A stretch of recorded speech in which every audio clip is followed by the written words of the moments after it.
LongHairedYeti'sCave. Welcome to the show. The beer is cold and it's time to go. LongHairedYeti'sCave. This is a place to hang out. Come on the show and scream and shout. Keeping it real is what it's all about. The show is about to begin. We have everything here aside from a dog called Will.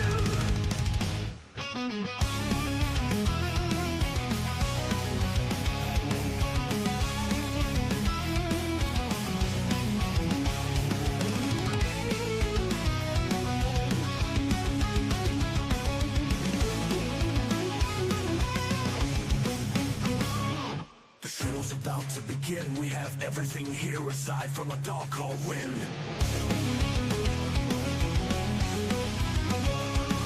The show is about to begin. We have everything here aside from a dog called Will.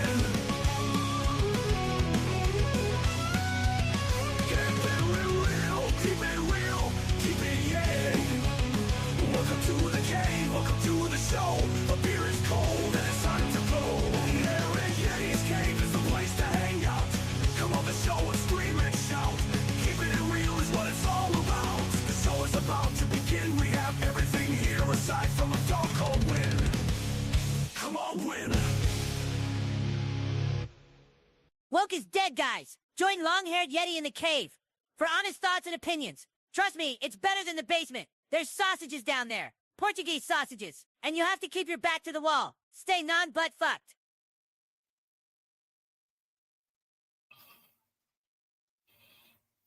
Where am I? I don't know. What the fuck? I couldn't. Hey. I couldn't find out how to put myself on the screen then.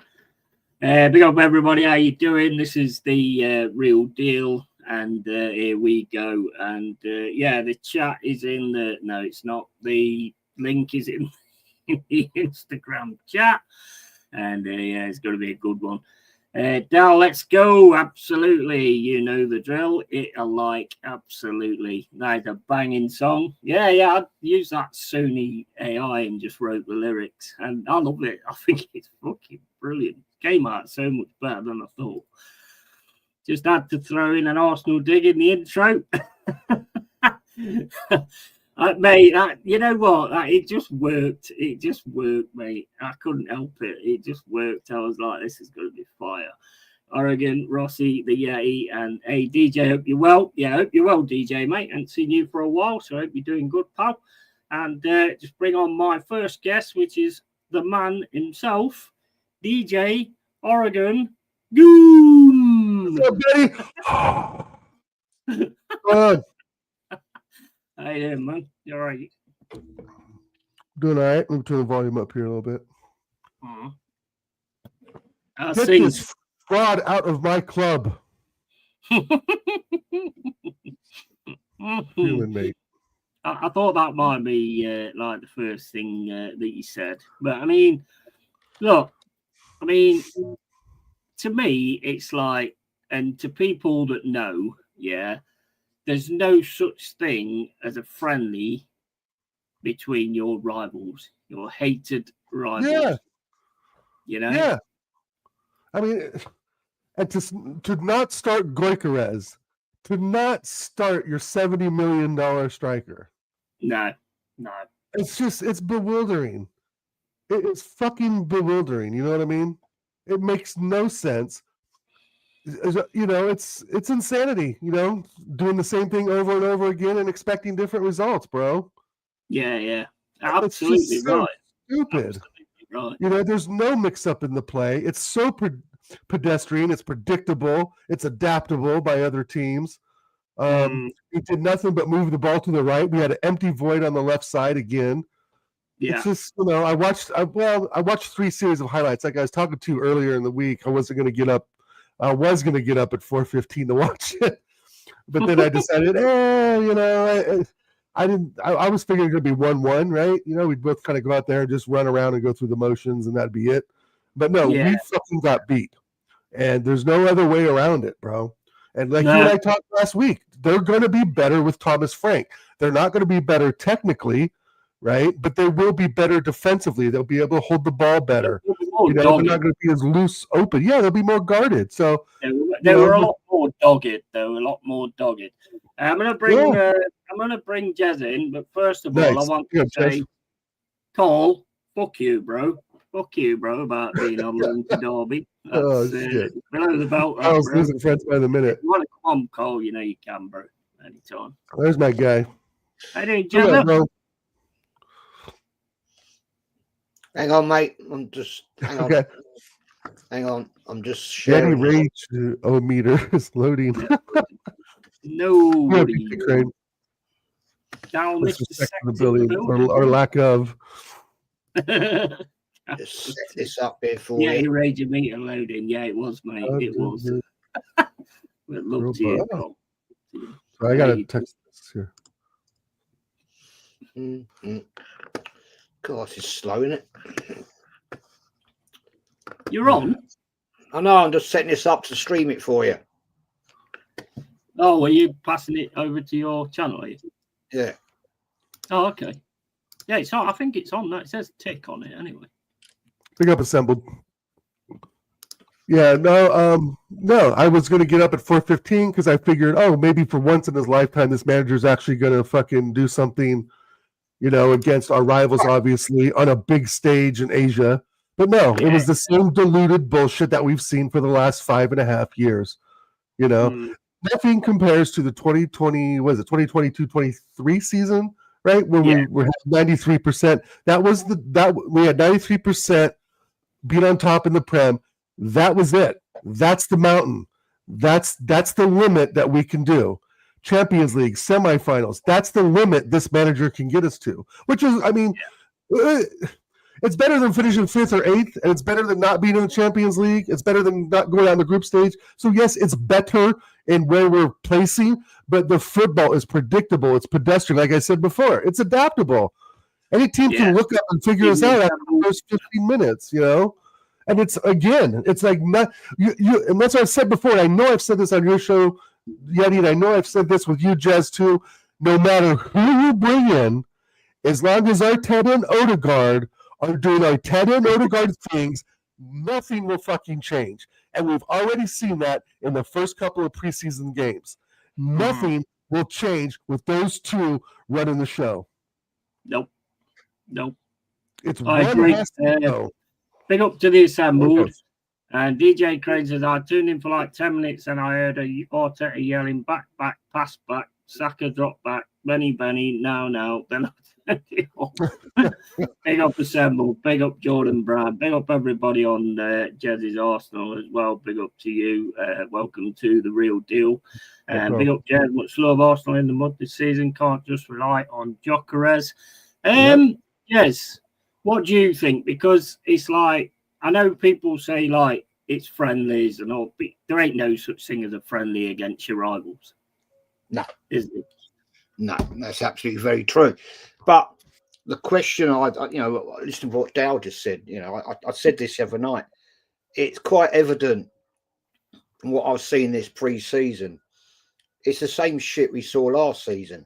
Mm-hmm. So, to me, pre-season is about not only amalgamating your new players into the team, but it's also about trying new things.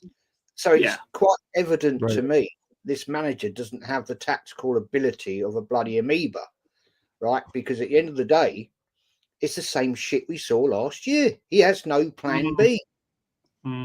It's the same sideways, backwards, boring football. I mean, He's elite though, Jez. He's an elite manager though, isn't he? Is he elite manager? Well, I don't know what you're watching, mate, but I'm watching. Going to Lone Star, he's elite manager. He said. But it is the same old crap, and it's just going to be a long, long, long season because I don't see us winning anything. It'll be the same predictions as last year. We go out of this cup, that cup, and he's just going. But he's got to concentrate and win something big, right? Yeah, it has to be a big trophy now because he's had all this money, all this 6 years now coming up December. Yeah, so it's time for him now to step up to the plate and actually get the job done. If he doesn't, I did a show last night, and there's a lot of people, very surprisingly, saying they reckon that our season could be over by October. Now, that is like if that is true, and that happens, then he has to go. You cannot have a top flight club having their season by October. I mean, that's just people in the chat saying that, and they're giving their honest opinion, and I respect it, of course. But my fear is they could be bloody right. He clearly doesn't want Groceries. It's clear you've got a brand new player, 63 sodding million quid, right? And you don't start him until the last 15 minutes. What does that tell you, guys? He doesn't want him. He don't want him. He wanted Sesko. So here we are again, £63 million. He'll absolutely piss this guy off, right? Because he's going to play Havertz. You know it. So buckle down, people. It's going to be another long, boring season. Yeah, interesting. I'll tell you one thing I am going to bring to the table as well is, yes, everybody says they're just friendlies, but these people over in Singapore have paid a lot of money to see Arsenal and Tottenham play each other.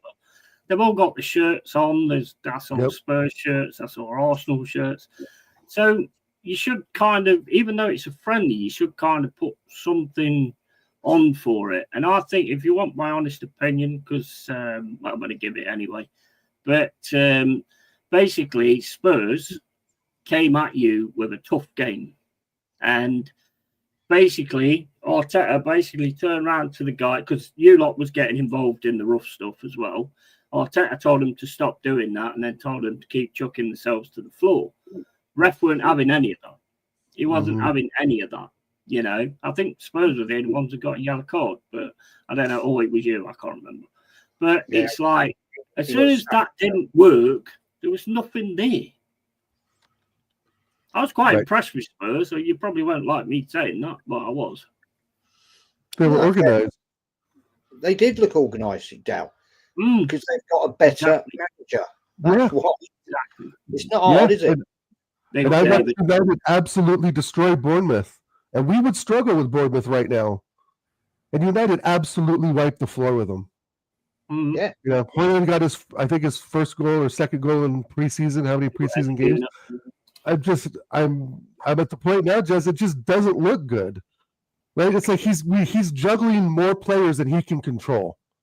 Let's be honest. He does not have, I don't think, right at this point in time, 2 weeks into the season, 2 weeks till the season starts, that he does not have a solid first 11 nailed down.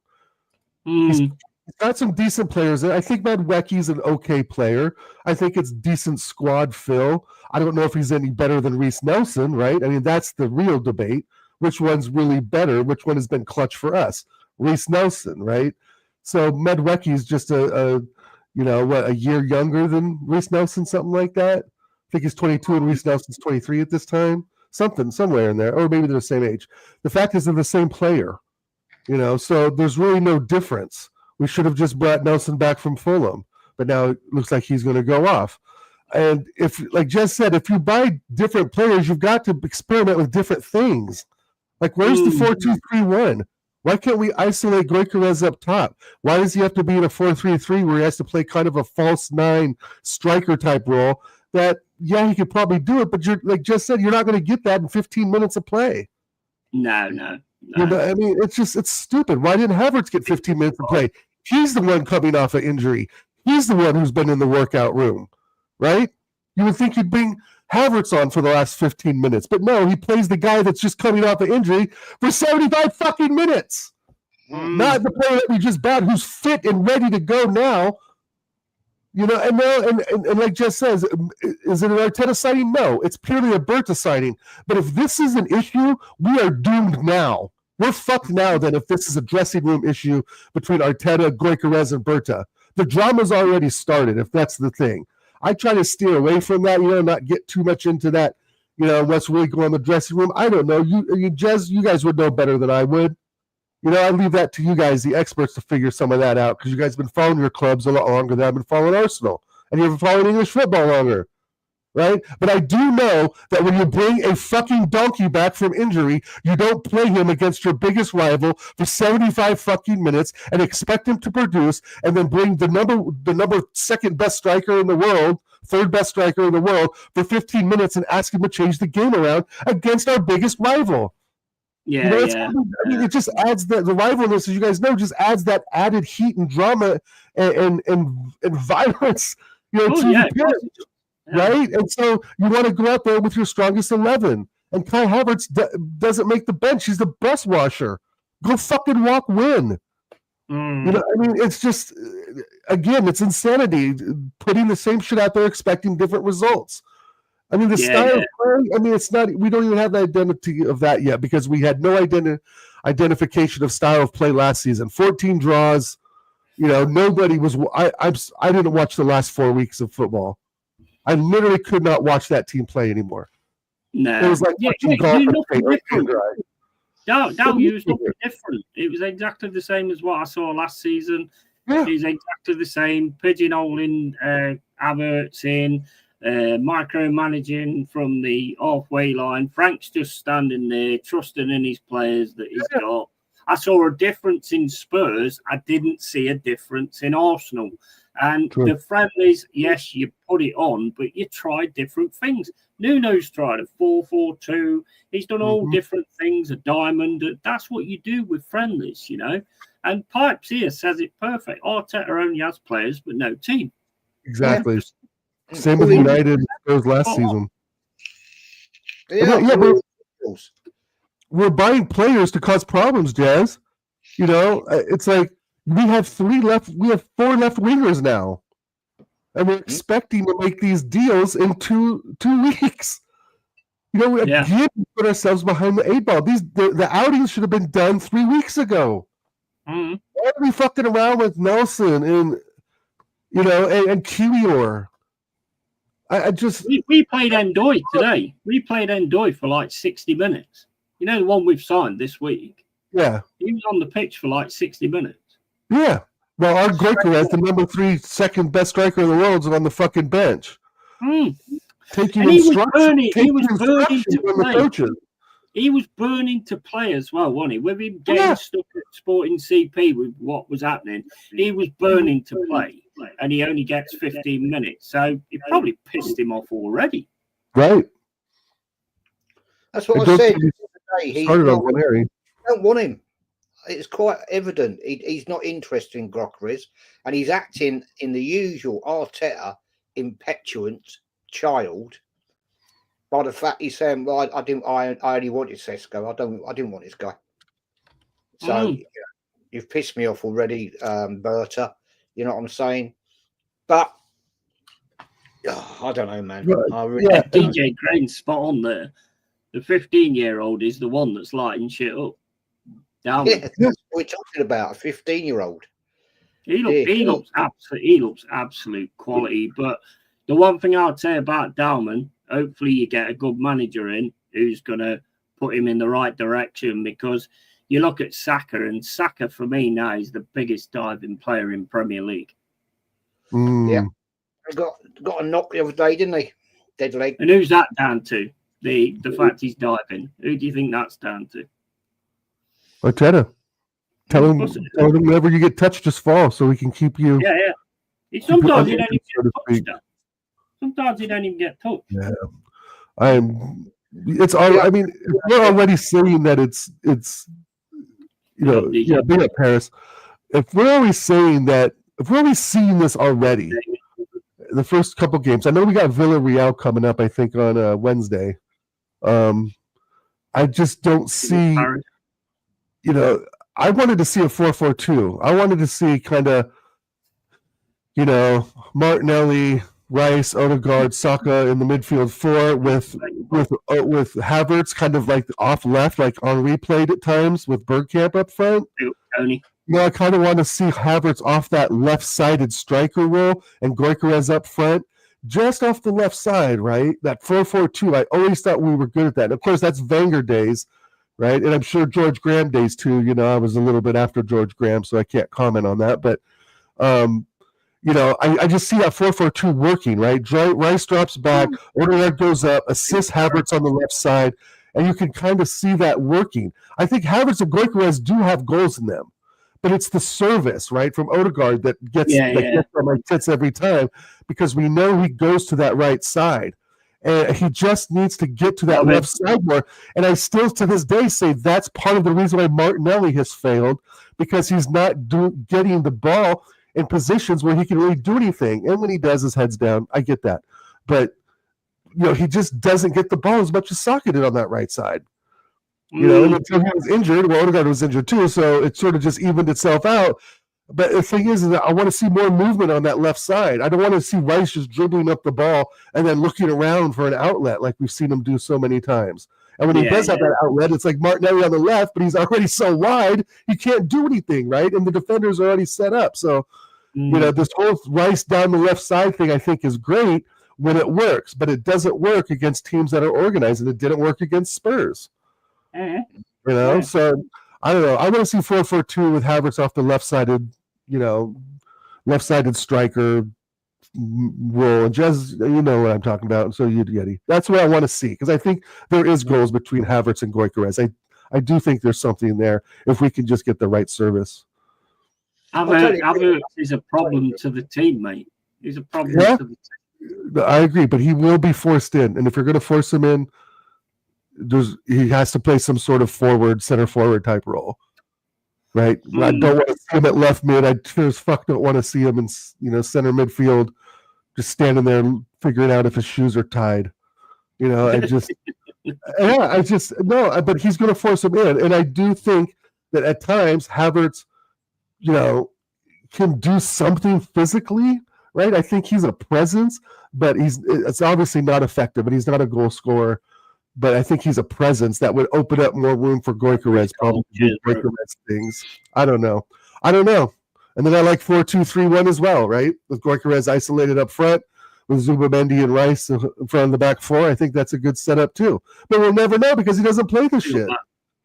You know, he never plays it. And I'm no manager expert, but I know how to put together a formation with $1 billion team, $900 million team. Yeah. It's a FIFA team. It is. It's a FIFA team. If you had this scheme on FIFA, you'd be beating people. Yeah, I mean, when you have when you bring in new players like Damsgaard, is it Damsgaard or Norgard or whatever his name is? You know, I mean, I don't think he looks too bad, to be honest. Just does his job, whatever he's supposed to do. Yeah. But it's like you're still doing this. What needs to go from football, in my opinion, and you were saying the other day in your chat with views, and I think exactly the same.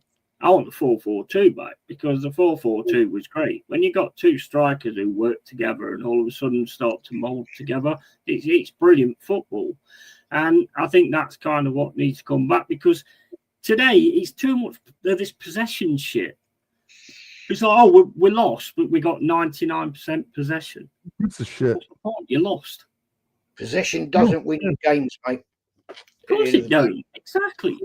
It's goals in the net that win you games. And I totally agree with your comment about. I've been saying now for quite a while. Go to a 4-4-2, because last season we were getting overrun in midfield in games because the three in midfield just weren't doing the job they should be doing. Right. Yeah. Rice was all over the place trying to cover here, cover there, because the other two weren't doing the job. This season, you know, if we can spot that, you know, the other opposing managers have spot that. I mean, last year they were targeting down that left wing or their right wing, if you want to call it, from the opposing team, and we lost. How many games we draw? 13. 12 from a 14. winning position. We were winning the game, and we ended up scoring because this clown cannot accept the fact of changing up the tactics. Yep. He'll stick to the same shit every time. You know, I mean, come on, how many times last year was there games that I was watching, right? We were in a winning position, and then we get a draw, they equalise, or they go 2-1 up, and we need to get a goal to win the game, and he brings on defenders. Yep. Mm-hmm. Yeah. Yeah. That is how naive and how tactically inept he is. Because anybody that does that, right, to me, shows their naivety in tactical prowess, because he hasn't got it. And he gets found out all the time. He got found out against Spurs. Their manager, Frank, he found them out. And all right, I mean, it was a stupid thing from Raya and Skelly, but Skelly was naive. But we've been saying it and saying it. He's going to get globbed. He's going to get lobbed one day, and he did. Now, if they don't learn from that in pre-season, then it's something seriously wrong, man. Yeah. Yeah, 100%. Like I've said, I mean, it is pre-season, yes. But when they paid their money to go and watch those games of Arsenal and Spurs playing against each other, with all the things that we say about the derby games and all that kind of stuff, I mean, it was a bit grueling. It was a bit bitey. I mean, it's quite entertaining to watch. Jed Spence, which is somebody you guys should have signed ages ago, took on like 5 of your players on his own. I mean, he is just utter class, and he's coming back to himself as well. And Frank's always wanted Brennan Johnson when he was at Brentford. So now he's got those two that can work together, which obviously they did at Forest. If he can get that situation going again, then, he's on to a good thing as well. Yeah. I mean, he's an absolute quality player. So, okay, Arsenal won the Beat Madrid DVD. That's sure. That's what you're gonna get. If there's a copy of that available on the street corner, please send it to Oregon. Oregon. I think you guys are right. I think if Thomas Frank gets them going and puts Kudos in the 10, let's say they do a 4-2-3-1 with Kudos in the 10, we're fucking cooked, bro. Because Kudos is a fucking awesome player. I was livid when they picked him up a couple of weeks ago. I thought that would, if we would have gotten Kudos, game over. I would have put him on the left wing. Yeah. Right away. Or even in the center. But see, I think I would take Kudos and Eze. Kudos on the left, Eze in the middle, Saka on the right, Goikarez up front. That's a title. Or that's a trophy. I think if we compete in the cup games, I think we can get something out of that. I really do. I think if we compete, though, Jez, only if the manager puts us in a position to win, right? We're going to win it regardless, right? We're going to be in we come in round 4 or whatever it is. We're going to be in it regardless. So, like Jez says, why not go win the whole fucking thing? There's nothing stopping us. That's the thing. I don't get how, Crystal Palace can come in and do these things. It's just determination. It's just determination they had. I mean, you ask our friend Jack, it's just sheer determination that got them through those rounds. And it's a brilliant to Arteta, FA Cups and Carbob Cups are pocket change. The ones that's going to do something is Champions Leagues and league trophies, but he's not getting them either. So you've got to get the ones that you can get. And this is what we talked about just a few weeks ago on your show, Yeti, when Palace lifted the trophy. It's that, Arteta won't push for those things. But what you and I talked about was that what that does to the players' mentality of going into the next game, into the next season, right? Spurs are ready. Spurs have their European Cup, which obviously we don't have, 1994 against Parma, but whatever. We don't have that in anything close to that in the current generation or current era. So, yes, they're one step ahead of us in that, unfortunately. And we took a Luke Shaw own goal. It was one of the worst games we've all seen, but whatever. But the thing is, as well, I mean, just give motivation. If you want to know what kind of manager Arteta is, right? We said this so many times last season, yeah? Raya is going to get lobbed. If he keeps running out like that, he's going to get lobbed. When we play against you, I would be saying to the team, try and win the ball when he gets that far over, and then smash the fucker over the top and score. Because you've got an amazing defense, but your defense don't mean shit if you can lob straight over your goalkeeper and straight over everything and put the ball in the net. And everybody's capable. I'd say they're capable of it. They can't shoot outside the box, but you know, anybody, if you're going for that lob you shouldn't miss, should you really? I mean, some of them do. But we've been saying that for ages. And I want to see what he does next. Because if the next game I watch and he's still letting Raya come out that far, that tells me everything I need to know. He hasn't got a fucking clue. He's either too cocky and thinking, oh, it'll work eventually, or he just hasn't got a clue. It's so obvious. People are already calling for Kepa. Already are calling for Kepa. Yeah. You know, he had a great showing against AC. Is that not a manager coaching thing that you tell your goalkeeper? What is the point coming out that far? Can someone tell me what the point is? Because if you get a break, can the goalkeeper tackle the person that's on the break? No, because he's likely to bring him down because tackling's not a major game. So you're going to put your goalkeeper then in a position where he might get sent off. So it doesn't work either way. There's no point in doing that. Why can't you just bring a center back a little bit more as a sweeper and just have the goalie step back?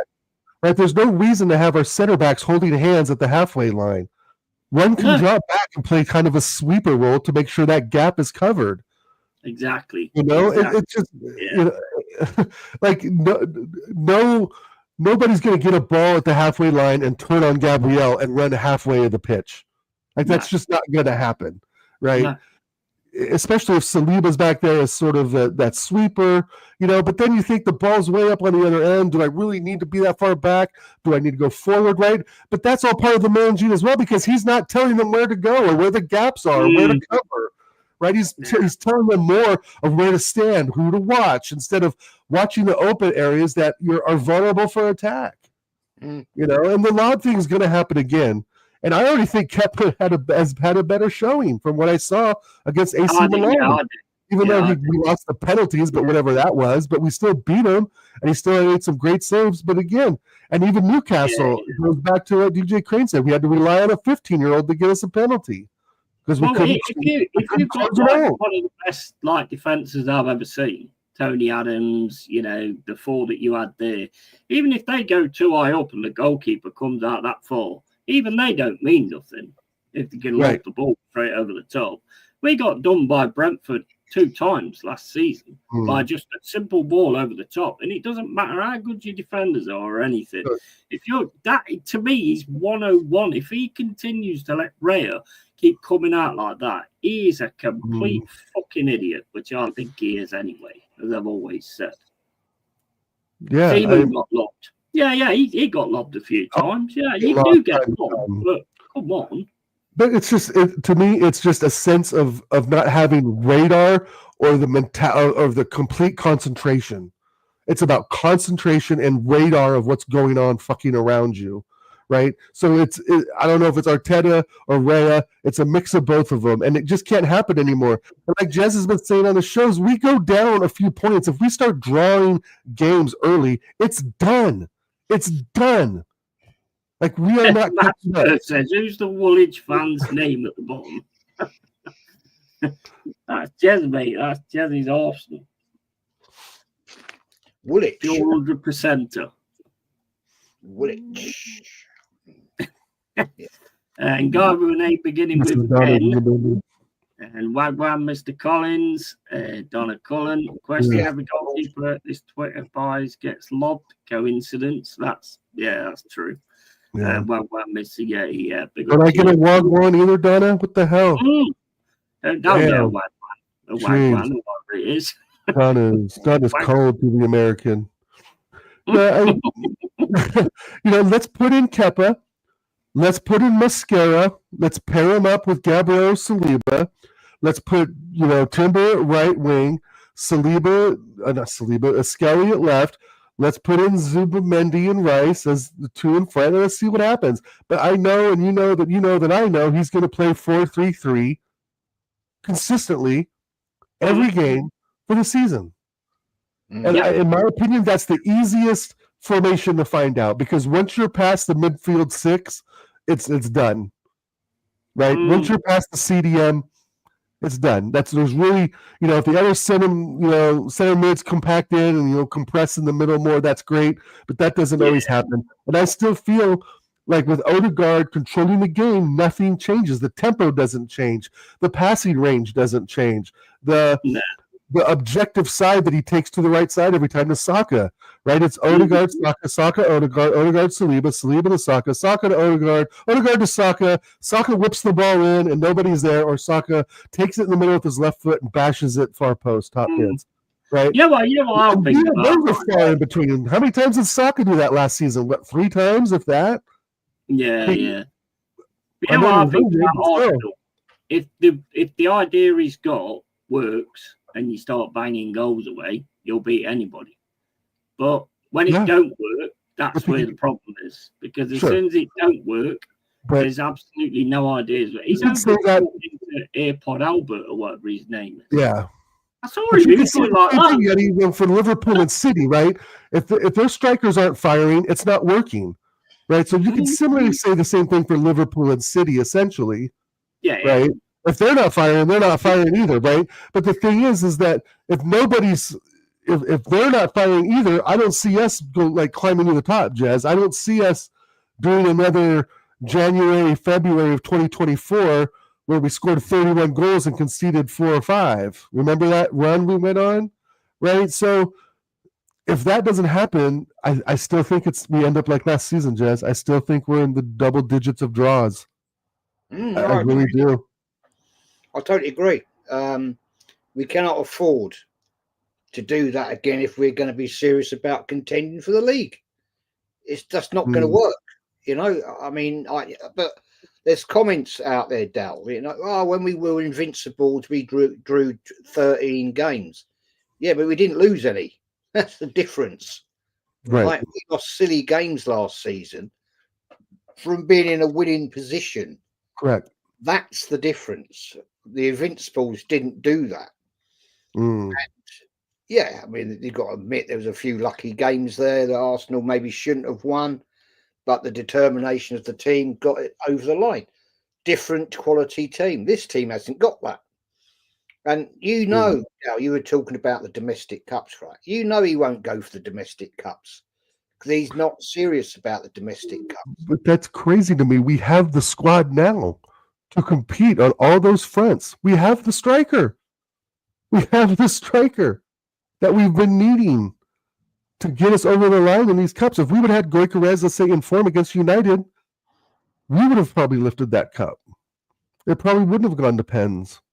Could have, should have, would have. But I think the signs are already there that he's taking the coaching over. He's over-coaching already. He's overthinking, he's overcoaching, and he's not giving the proper players the time they need out there to assimilate to the squad, meaning Gyökeres. I just don't know how he made that decision to play Havertz for so long and give his new striker 15 minutes. I just don't get it. And if that's the pattern, Jez, you're right. It's gonna be nothing different than last season. Maybe a few added cure goals there. Maybe we pull some of those draws over the line to wins. But at this point, I just don't see it. It says a lot. That actually says a lot what you've just said, right? Is like a lot of teams, like say we bought Endoy in and he was on for like 60 minutes today, even though he'd only had 2 training sessions with us, so he didn't know fully about what we do and how we do it and all that. Did you guys win today? Pardon? No, we're not against Birmingham. But it's like the thing is, what the point I'm getting at is Gyökeres comes in, and he cannot put him on full until he's done all the coaching with the team and all the training with the team. So what does that tell you? He's got one style and one style only, because otherwise he would have put him on and gone, right, we've signed you, you're here, show us what we signed. That's what you would do. but because he's not been training with the team and he doesn't know the way the team plays and everything, he didn't have the confidence. He was frightened that he put him on for like 90 minutes and he wouldn't do anything. Right. And that makes him look bad. Do you get what I mean? That's what I think anyway. 90 minutes, I can't imagine Gyökeres being on that pitch in 90 minutes and not doing something, even if it's an assist. No, I can't. Even if he hits the post, right? I mean, but like you said before, the guy's ready to play, and he has a big introduction. What, the game before, was it that game where he walks out in the 14 and blah, blah, blah, blah, the fucking fireworks are going off and shit, and then you start fucking Donkey 29. Yes. It's like, what are you thinking? That guy's a nightmare, mate. You must see him in your nightmares when you have your Arsenal dreams or whatever. Like you're having a dream about the Invincibles, and all of a sudden they put Havertz on, and you're like, a vampire. Jesus Christ. He does look like a starving vampire. I'm glad he put weight on. You know, I want everyone in the squad to succeed. I really do. I want this manager to succeed. But at the same time, that's going to keep him in a job. You know, so the closer he gets, like the Madrid games, it just solidified his position more as a manager, right? And the Cronkies are going to look at that as progress. They're going to look at that as, oh, damn, we were almost there. So why would we change things up when we were almost there last time, right? That's how the owners think. True. Matt Spurs says Arsenal lost the first North London derby outside of London. You lost. Yep. Yeah, true. Yeah. The thing is, you know, I'm not going to name the names of the channels. You know who I'm talking about. Saying that Arsenal are going to finish above Liverpool. What are these people seeing or dreaming? Right? Because look at the players they've just bought, right? And their second bids in for Isaac. Yeah. So what's that about then? Invincible in the league of Liverpool. So I don't understand what Matt Spurs is saying there, but I don't get that one. Sorry, mate. I think you have to win everything, Jez. You have to win the fucking dinner plates. You have to win the Champions League. 72 games. Okay. Otherwise, you're not invincible. Right. Okay. I understand. From a Spurs fan, I mean, the comedy gold, isn't it? That I'm seriously nervous about United. I think once they get cooking under Amarim, whatever the fuck his name is, it's going to be tight for us. I think what we'll see is the Arsenal United rivalry this season for sure. Yeah. You got more, because I think there's a big battle for third and fourth. They will come. You know, I think we'll be fighting for third or fourth. I can see Liverpool and City just kind of running away, right? Running away, 6-8 points up in October, and then us sort of, you know, struggling with about, you know, five points behind them or something like that consistently throughout the league, right? Throughout the season.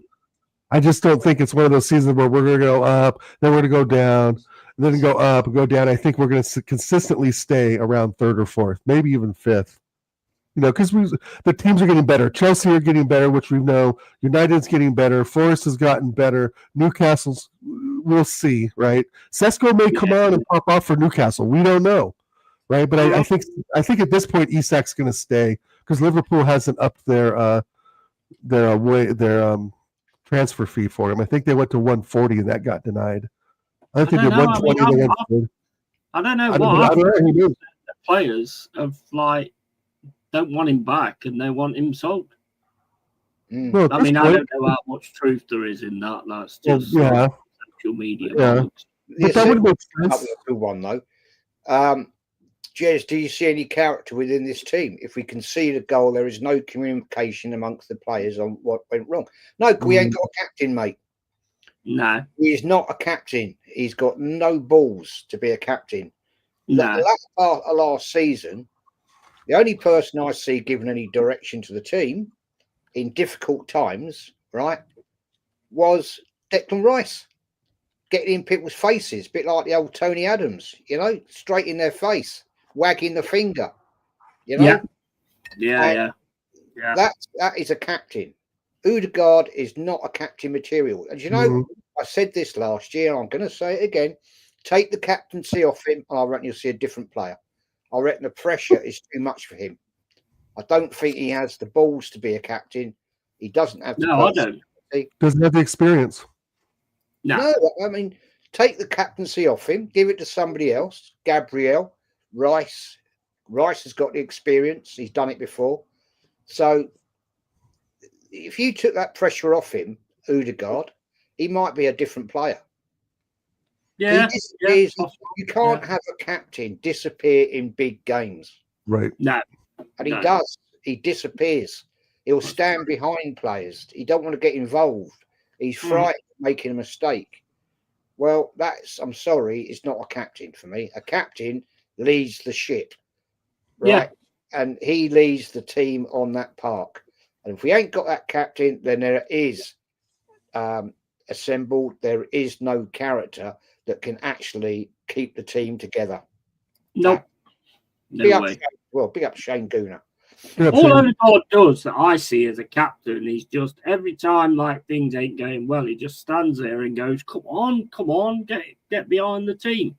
And it's like, well, you know, captains have to do more than that. I mean, you see every time Rice does more than that. Rice actually goes, come on, guys, come on, let's get on with it. Let's do this. Yeah, that's what I want as captain. That's what Stuart Pearce used to do. That's what Tony Adams did. That's what Roy Keane did. You know, come on, get on with it. Don't stand out there messing around. Let's get this game won. That's what captains do, and that ain't Odegaard. Odegaard looks like the kind of person that when you're at school back in the day, he keeps getting picked on all the time. Well, he comes from, I've always said this before, I think on a show with you, Jazz, and even with TJ, etc., that there's two schools of football, right? There's the finesse pretty boy school of football, which Odegaard comes from, and then there's the blue collar, rough and tumble, iron workers where all, like the Hammers are from, and Arsenal from, the World War I days and so forth, right? The blue collar workers type clubs. Right, and type players, and then of course you have South Americans, etc. But Odegaard is from that elite school of football, right, where they're told not to touch, and you do tricks and flicks, and you make the football look pretty, even though it's not really productive. Right, he comes from that pretty boy finesse school of football, but then Declan Rice comes from the hard knock school of football. And which one usually wins out? Well, the hard knocks player, the blue collar player, we'd call him in America, right? The iron. The real hard-ass player wins the day. The finesse guys always end up on their ass. Yeah, it looks good to watch as a neutral, but at the end of the day, Odegaard is not that productive. There's nothing, last season was horrendous. He was injured. The season before, not that good. The season before that, excellent, right? So he's really declined, and I just, there's other players there we can play in that position. Number 22. Right, let's get Eze in, or let's just do with the 4-4-2 and let's put Rice and Zubamendi in there just to shore things up, right? I think with Grace and so forth, do we need that creativity? He just needs service. He doesn't need a backheel, a flick to Saka, to Odegaard, and then loop a flat ball over to Goikarez, which he really probably isn't going to head down anyway, right? Just have Zubamendi play a strong through ball, have Rice run up the left side with support from Martinelli or Madwecki, and figure it out that way. This always going to Odegaard. Again, it's predictive. It's slow. It's predictable. It's adaptable by whoever we go against. And and nothing is going to change with this guy pulling the strings. Big up, Stephanie. Yeah, big up, Stephanie. It's a shit show at the end of the day. Let's be honest with it, right? We've got a below grade manager, a below grade captain, the two leaders that need to be the best, and we ain't got them. So there's no direction of any of greatness from Arteta, in my opinion. I think the players get bored of him. His boring, slow process of gamesmanship, and we've got a captain that's not a captain. So like Root says, Rice should be a captain, mate. 100%. Yeah, totally right. 100%. Way too long now, but he won't do it. He won't do it because he loves Odegaard. He loves Havertz, right? he will shoehorn them in wherever he can. Yeah. He hasn't got the balls to turn round, right, and say, no, you ain't playing because you're not up to scratch. No. He did it with Enweri. He dropped him out the team. Yeah, he did. Yeah. You know? And this is his sort of treatment of players. And I guarantee you there'll be a fallout between Gyökeres and Arteta. Gyökeres has got an attitude like Aubameyang had. He wants to win. There'll be a fallout, mate. I guarantee you. Yeah. And it's going to fall to Gyökeres, Jez. Big up Dr. Seymour Butts, because Gyökeres is a winner. Gyökeres wants to win. Arteta wants the image of winning. You know, he wants the image of winning in his own way, Jez. Right? We've talked about this, how he will win his own way. Right. Like, he won't make the logical decisions that would get us something. Instead, he sticks with what he wants to do, even if the results don't come our way. Because he'll do the same shit the following weekend. You know? Yeah. Things will not change with Odegaard and Arteta at the helm. Nope. Not in any way, shape, or form. I mean, if you know what you're talking about, you can see that he's not in any way, shape, or form captain material. If you've seen football from back in the day and you've seen captains, that ain't captains. Roy Keane would stand in the dressing room and he'd just stare a lot of them out. You better be up for this game. I'm going to kick your head in or wherever. Right. But you know what I mean? That's what he used to do. And it's like Tony Adams the same. But a lot of players as well who are captains, they get that respect anyway. You know what I mean? What's he done? Nothing. To get that respect? He was a journeyman football player that ended up at Madrid because he was a 16-year-old prodigy that did nothing for Madrid, went to Real Sociedad, didn't do much. I think he was. Did he play under David Moyes when Moyes was at Sociedad? Maybe not. I don't recall if that's the right. I don't know. Never heard of it together, but sign him, to be honest. Really? Yeah, he's a journeyman footballer. Like, Madrid didn't want him, and then they loaned him somewhere, and then he came back to Madrid. Didn't work out. They sent him off to Real Sociedad. I think that was a loan deal. And he came back. So it's just, he's one of those kids, like you said, he's a nice guy. He's just too nice. He's too nice, and that goes into play of why he's not vocal out there, why he's not like Declan Rice, why he doesn't drive the team to win. As much as people can make fun of Declan Rice, 100 mil, but I mean, name some better midfielders in the league. And I know there's 3 or 4. McAllister's decent. I think this Gravenberch is looking good.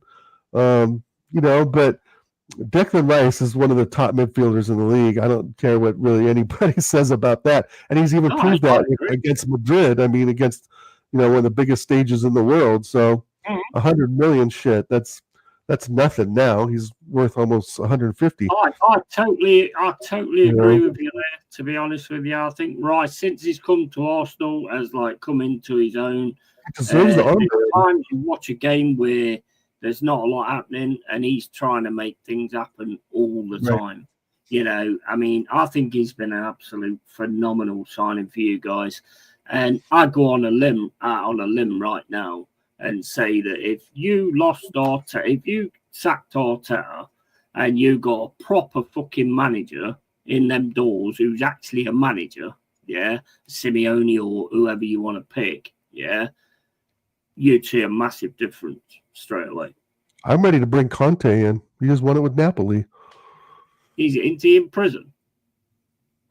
Conte's in prison? No, not Conte. That's the Madrid guy, isn't it? No, I'm looking for Conte. And no Ancelotti.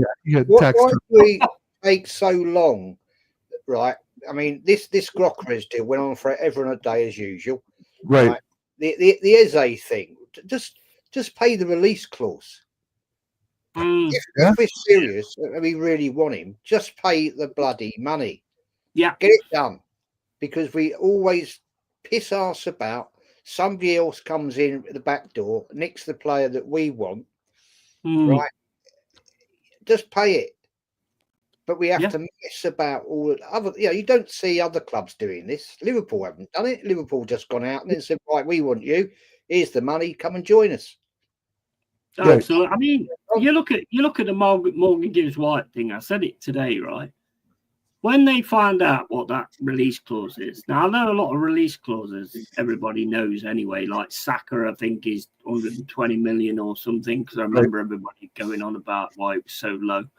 And with Morgan Gibbs White, there was an NDA there, yeah. So it was obviously leaked. But I've got to say, right, Spurs, you must be the dumbest people on the planet, because if it was leaked to you and you hit it right nail on the head, that was a little bit silly. Because if you'd have gone in, we're like, right, he's got a 60 million release clause. Let's go in at 52, gets turned down, 55, 61. Oh shit, they bit the release clause. We would have had no choice. We would have had no choice because it was the contract.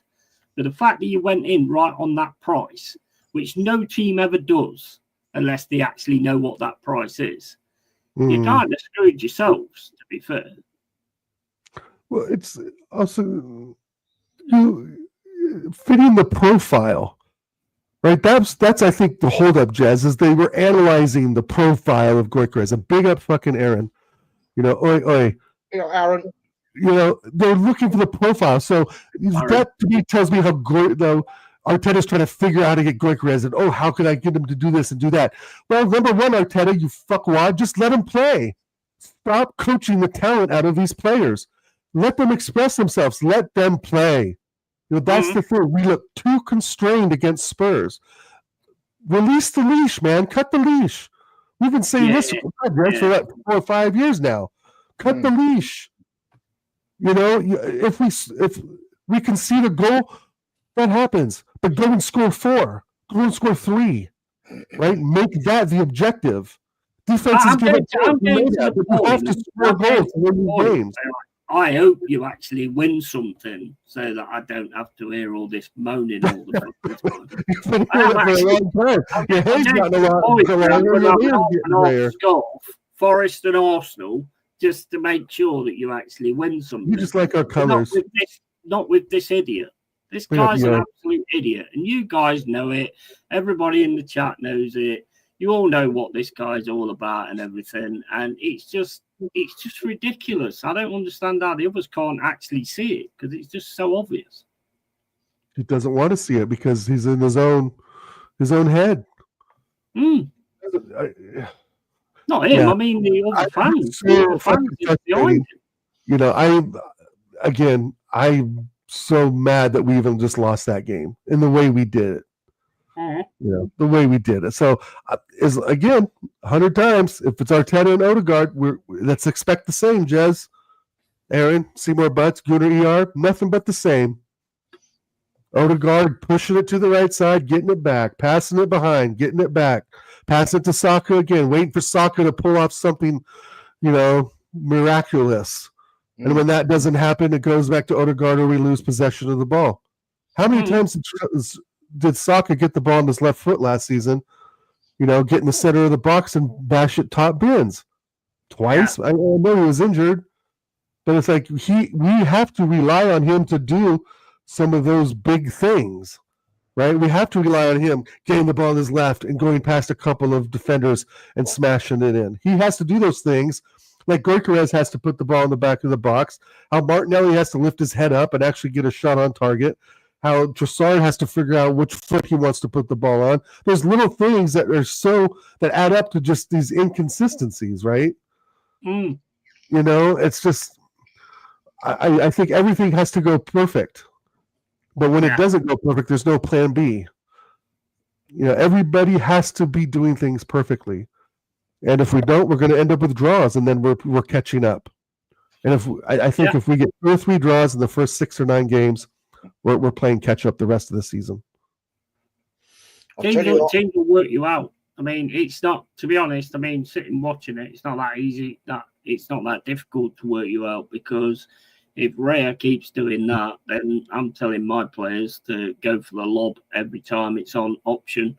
Every time he's too far up and you win the ball, which is what we do a lot of the time for the counter attack, and love the guy. I know it's only like happened once, but when it's happened once, everybody sees that. Everybody sees that, you know, whether it's a friendly or whatever it is, everybody sees that, and everybody's going to be looking to do that. And that is, for me, where you come out and you go, right, stay in your fucking box. I don't see any reason for a goalkeeper to be right up there anyway, because if you get a break, he can try and make a tackle, but if he misses that tackle, that's it, goal anyway.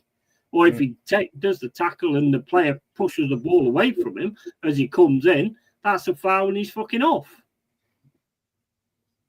True. It's true. Matt Spurs, I don't know what you're smoking today, mate, but yeah, it's proper on it, isn't he? He's sorry about the chat, guys. I haven't caught a lot of it, but I'm trying to. No, Yeti, we really appreciate you being a BTEC Arsenal supporter. Mate, I just really enjoy the I enjoy the confab with it and all this that and the other. Yeah, I mean, Henry was obsessed with Tottenham. He was. He just liked Peter. That's the fact. You know, Henry would never lose to Tottenham. That's a fact of the game, mate. None of them Hong Kong. Tottenham. Even in Hong Kong. None of them should want to lose to Tottenham. But if you watch the first part of the game, I mean, I don't know how much of the game you watched, but Tottenham bought the Brentford thing to the game. You could see that, and you could see Frank's influence on the team, 100%. Difference is, sorry to interrupt you, my friend. The difference is that influence of Frank at Brentford was quite evident, but he had a better team this time. Yeah. Much as I hate to say that, he had a better quality of player. So yes, he has brought that influence from Brentford. My point is, though, you've seen Tottenham be wimpy little people that don't do anything, and he's got the same players. So he's actually turned them into a fighting, a upper team with a bit of fucking backbone. And nobody else has done that. They're more organized. Ange had them playing so far up the pitch that, let's not forget the Chelsea-Tottenham game from, was it last season or the season before, where I think it was 4-4, 5-5 or something like that at the end, because they were basically playing all in that, right in the center of the park. And I think the players got found out and got tired of that. I mean, you can only go so hard for 60, 70 minutes, right? And so they would go hard for 60, 70 minutes, and then last 20 minutes, and Matt Spurs can probably relate to this, is they were getting beat in the last 20, 25 minutes of games because the players were so tired. And they didn't have the bench like we didn't have the bench either. There are some similarities between our clubs. As much as we can't stand each other, the states and the status of our clubs and the players we get in are all sort of kind of equal, in my opinion. We bring in, let's say, Goikarez, they go and get kudos. I mean, I still think we get a little bit of a level better because we spend more money, right, on better quality. But at the end of the day, like you guys are saying, Thomas Frank has turned this club into something different than Ange did. If they're not as, maybe, Matt Spurs can get on and say what he wants, maybe they're going to absorb the attack better. The thing is that there's so many maybes, and I think there's a bit of, enthusiasm with Tottenham right now, obviously, because they just came up winning a fucking European trophy. And like I said before, if I'm Ange, I would have set that trophy down before every single game and said, this is what we're fighting for every single match. And if Arteta had that, I think we'd see more, more shit happen. But there's he has no examples for us to fight for. There's nothing tangible for these players to say, oh, I'm going to go and grab that trophy and get it because I know I can, and the manager is giving me the power to do that. But again, he's restraining these players, and I saw it again in Hong Kong against Tottenham. He's holding them back tactically. Yeah, 100%. And it's just, I think if we had like an Ange Postecoglou, we would have an all-out attack, but we would suffer in the last 20 minutes of games because we'd be gassed out, right? And Ange is going to succeed. At least Ange is an actual manager, At least he's an actual manager Right. and knows like what to do with players, even if he goes forward constantly and doesn't have the backbone in the team. At least he actually knows how to do that stuff. Arteta knows how to get players together and then just start doing this passing sideways. I mean, the amount of passing sideways backwards you do with the attacking prowess that you've got is fucking ridiculous. And there's no creativity and there's nothing comes from Odegaard whatsoever. Every time he steals a living. He just passes to the side all the time, passes it to Saka, passes it to the side. Now with Gyökeres, at some point, in my opinion, he should be picking him out in the box. And if he's not, then he ain't the guy. And I don't think he's the guy anyway. No, you're 100% right. And that's going to be on Gyökeres too, to demand the ball, to get into positions to demand the ball. Yeah. You know, but the thing is, if we knew this, when he comes to the Prem, it's going to be tougher because the defenses are better than they are in the Portuguese league. It's going to be hard for him to find those open spaces. And if Odegaard's not looking that way, he ain't going to see it. Mm-hmm. You know, he's going to, again, and it's so funny because it showed, like what we've been talking about the last hour, that he's going to go to Saka every single time it's available. Mm-hmm. And that's, you know, we all know that. And if we all know that, the opposition knows that, bro. Yeah. The opposition knows it. I've made my predictions of what's going to happen with the opening start of the season. You know, everybody's gassing it up. Oh, we got Man United away first game. We're going to go up there and wipe the floor with them. I don't think we will. Fuck no. Not with what I saw against Bournemouth. Arsenal, man. That's probably our biggest rival in football recent history, last 20, 25 years. Yeah. And they don't look bad either so far, to be honest. No, and you know they're looking like they're pretty decent. So, you know, I don't understand what people see in this great Arsenal team, because they're not a great Arsenal team. We know that. You know, they capitulate way too early, right? Mm-hmm. And Xhaka's gone to Sunderland. Hey, I bet he scores against Arsenal. Yeah. Boom incoming. I'm telling you, he's gonna lob fucking Raya. He's gonna put one in there, Jez, 35 yards. It's gonna be a bullet top bins, and Raya's gonna be standing out there in the 18-yard box with his thumb up his ass. I actually like Xhaka. He's going to be up for our game. I think he'll do well there. I liked him at Arsenal as He was well. a better captain. Apart from what he did at Arsenal. Captain than Odegaard, I'll give you that. Right? Yeah. And fair play. You know, he pissed me off at Crystal Palace when we were there, and he told us what to do one. But that's true. You know, fair to him, this last season, he put a shift in there. Apart from he cocked us up at Liverpool, 2-0 up, and he did Xhaka stuff, right? And then let Liverpool back in the game to get a draw. But, yeah, he's a better captain than what we got now. I'll give you that. I think that was the break in your fans, to be quite honest with you. You know, with the that thing where he took the shirt down and this, that, and the other, that was the break. That was the break in your fans. That was where Arteta took total control. Because before, you know the same, Jez, back in the day, if somebody did that, like, what's his face, Pierre Van Hooydonk, when he went AWOL and all that kind of stuff, you know, fans react to that and they go, you don't diss my fucking club like that. You don't diss my club like that. And that's shown that these fans are more Arteta. A lot of these are Arteta FC fans. They're not Arsenal fans. They're not Arsenal fans. I'll tell you that now. And if he leaves, I'll be surprised if they don't. And if they do, then that's all good. Well, we know that for a fact, right? There's certain big channels out there that will never, ever go against Arteta. No.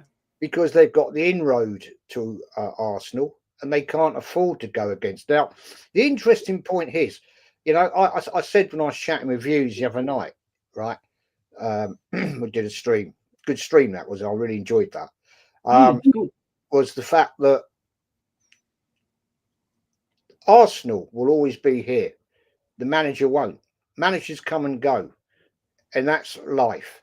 But the club will always be there. So why are you supporting a manager that is an abject failure, right? You should not be supporting the manager. Yeah. We had a great managers in past history. I supported Wenger, but I didn't love him. When he got it wrong, right? When he cocked it up, I berated him. I booed him at the Emirates. I booed him at Highbury when he cocked up there a few times, right? A lot. But you don't get that now. It's the love for this manager. I don't understand it. I don't get it. I really don't get it. It must be the best PR to get a manager to be this loved by any other club in the world. Because now, this is the thing I said. I think it might be a Lee show actually. When Arteta does go, and he will go, there will be a day when he goes. Are these fans going to fuck off with him? The likes of you know who I'm talking about, right? The ones that love Arteta, they can't. Nothing can be nothing. He never does anything wrong. He's perfect. Yeah, it's not his fault. It's VAR. Oh, we've had unfortunate injuries and this, that, and the other, and bullshit. Cry. Right? He will go. He will go. And are they going to stay with the club? Okay, I hope they don't. Because I'll tell you what, right now, they're going to get a lot of abuse. Those fans are going to get a lot of abuse from the real Arsenal fans. They're going to look at them and go, right, who are you supporting now? You know what I'm saying? Because it's a joke situation now. It is a joke. I mean, you said about it, Dow. It's the blue collar workers' game. Yes, it was. Yes, it always was. It was always, back in the day, people going back. Well, not nowadays, but back in the day, man. You know, the old flat cap, the old scarf, white scarf. You know, remember that, the old white scarf, jacket, and all that. Because as my granddad said, it was a game for the workmen, right? You know, it was a pie and a pint. It was a Saturday, was a pie and a pint before the game. Yeah, and that's what you look forward to. Not only, just the football, but you looked forward to going down the pub. Because don't forget, a lot of these people didn't have a lot of money, even though drink was very cheap back then, right? But there wasn't money being thrown about like you see it today. Of course not. You get people travel all around the world to go and see their favourite team. Well, that's because they're privileged and they're lucky to do that. You know, I know people have been going to Arsenal longer than me, still live in the area, right? They still live there. They can't afford it. They're on pensions now. They're taking their state pension, right? Whatever, how much that is a week, 200 quid, something like that. I can't remember. I don't know what it is. But they can't afford to do it. They can't afford a season ticket. You know, they're not going to, they can't afford to spend out 80 odd quid to get an e-ticket. Right, on the marketplace, at the Arsenal marketplace website. So that is the state of this game now. Yep. It's not the working classes man's game anymore. It's for the rich and privileged. Of course it is. I told you, and I've been at games when I was last leaving Arsenal. You know, I just very posh bird behind me with her two little kids. And I'm sitting there, all right, we've been to the pub before, and I'm with a couple of my mates, and we're giving it a good old chat. And she taps me on the shoulder. I said, excuse me, would you mind not swearing? I just gave her the jez look. I said, fuck off, we're not at Twickenham. You know? And she went off and complained to a steward. And his steward comes down to me when I knew him, but he come down to me and said, look, lads, keep it down a bit, will you? I said, fuck off, mate. This is a football game. We're going to get this. He went, yeah, but, she's got her kids with her. I said, I don't give a fuck. At the end of the day, don't bring your kids then. They'll go in the family section. Right? Do you not think, though, Jez, that people, I mean, I always look at it like this, right? You can bring in any kind of rule or anything like that, but it's people that allow it to be something. Because if everybody turned around and went, well, I'm not coming anymore then, and you've got an empty stadium and you're not making any money, I always put it down to like people just accepting things all the time, and they don't realize what they're actually accepting. And then all of a sudden it becomes something else, and it becomes something else. You know, it's like this online safety thing that they're doing now, where you've got to prove that you're 18 to like be on porn sites, obviously, but on all different things to try and save the kids. It's got nothing to do with saving the kids. They just hide it behind it, saving the kids. It's all about the kids. Save the kids. On that note, fellas, I've got to go. I've got my errands to run. Great show. Big up the chat and big up you guys. I will catch you all soon. So thanks for the invite again, Yeti. Jazz, good seeing you again. Yeah, appreciate you being on all the time, bro. Yeah, man. Thank you for the invite. Appreciate it. See you, chatters. Did you enjoy my rap song? Did you enjoy my rap song? I enjoyed the rap song.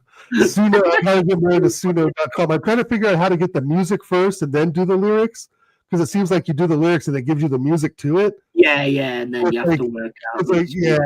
Yeah. I'm still gonna play around with that. I mean, I've run out of credits. I did. I've run out of credits already. Oh, did you? I got suckered into the $8 or $10 a month one. I'll probably let it play with it for a couple months and cancel. We'll see. But anyway, thanks again, guys. Big up the panel. Big up the chat. See you guys soon. Take care. Take it easy, matey. See you soon, buddy. You had a super chat back there a little while ago. Oh, did I? Mate, I lost the chat ages ago, bro. I was sorting out messages and stuff. Big up to Freddie JD. How you doing, matey? Who's your top 6 this season, guys? Arsenal, Liverpool. Quite simple, really. I think not in any particular order. It's going to be Liverpool, Man City. Spurs will be up there. Arsenal, I think, will be 5th.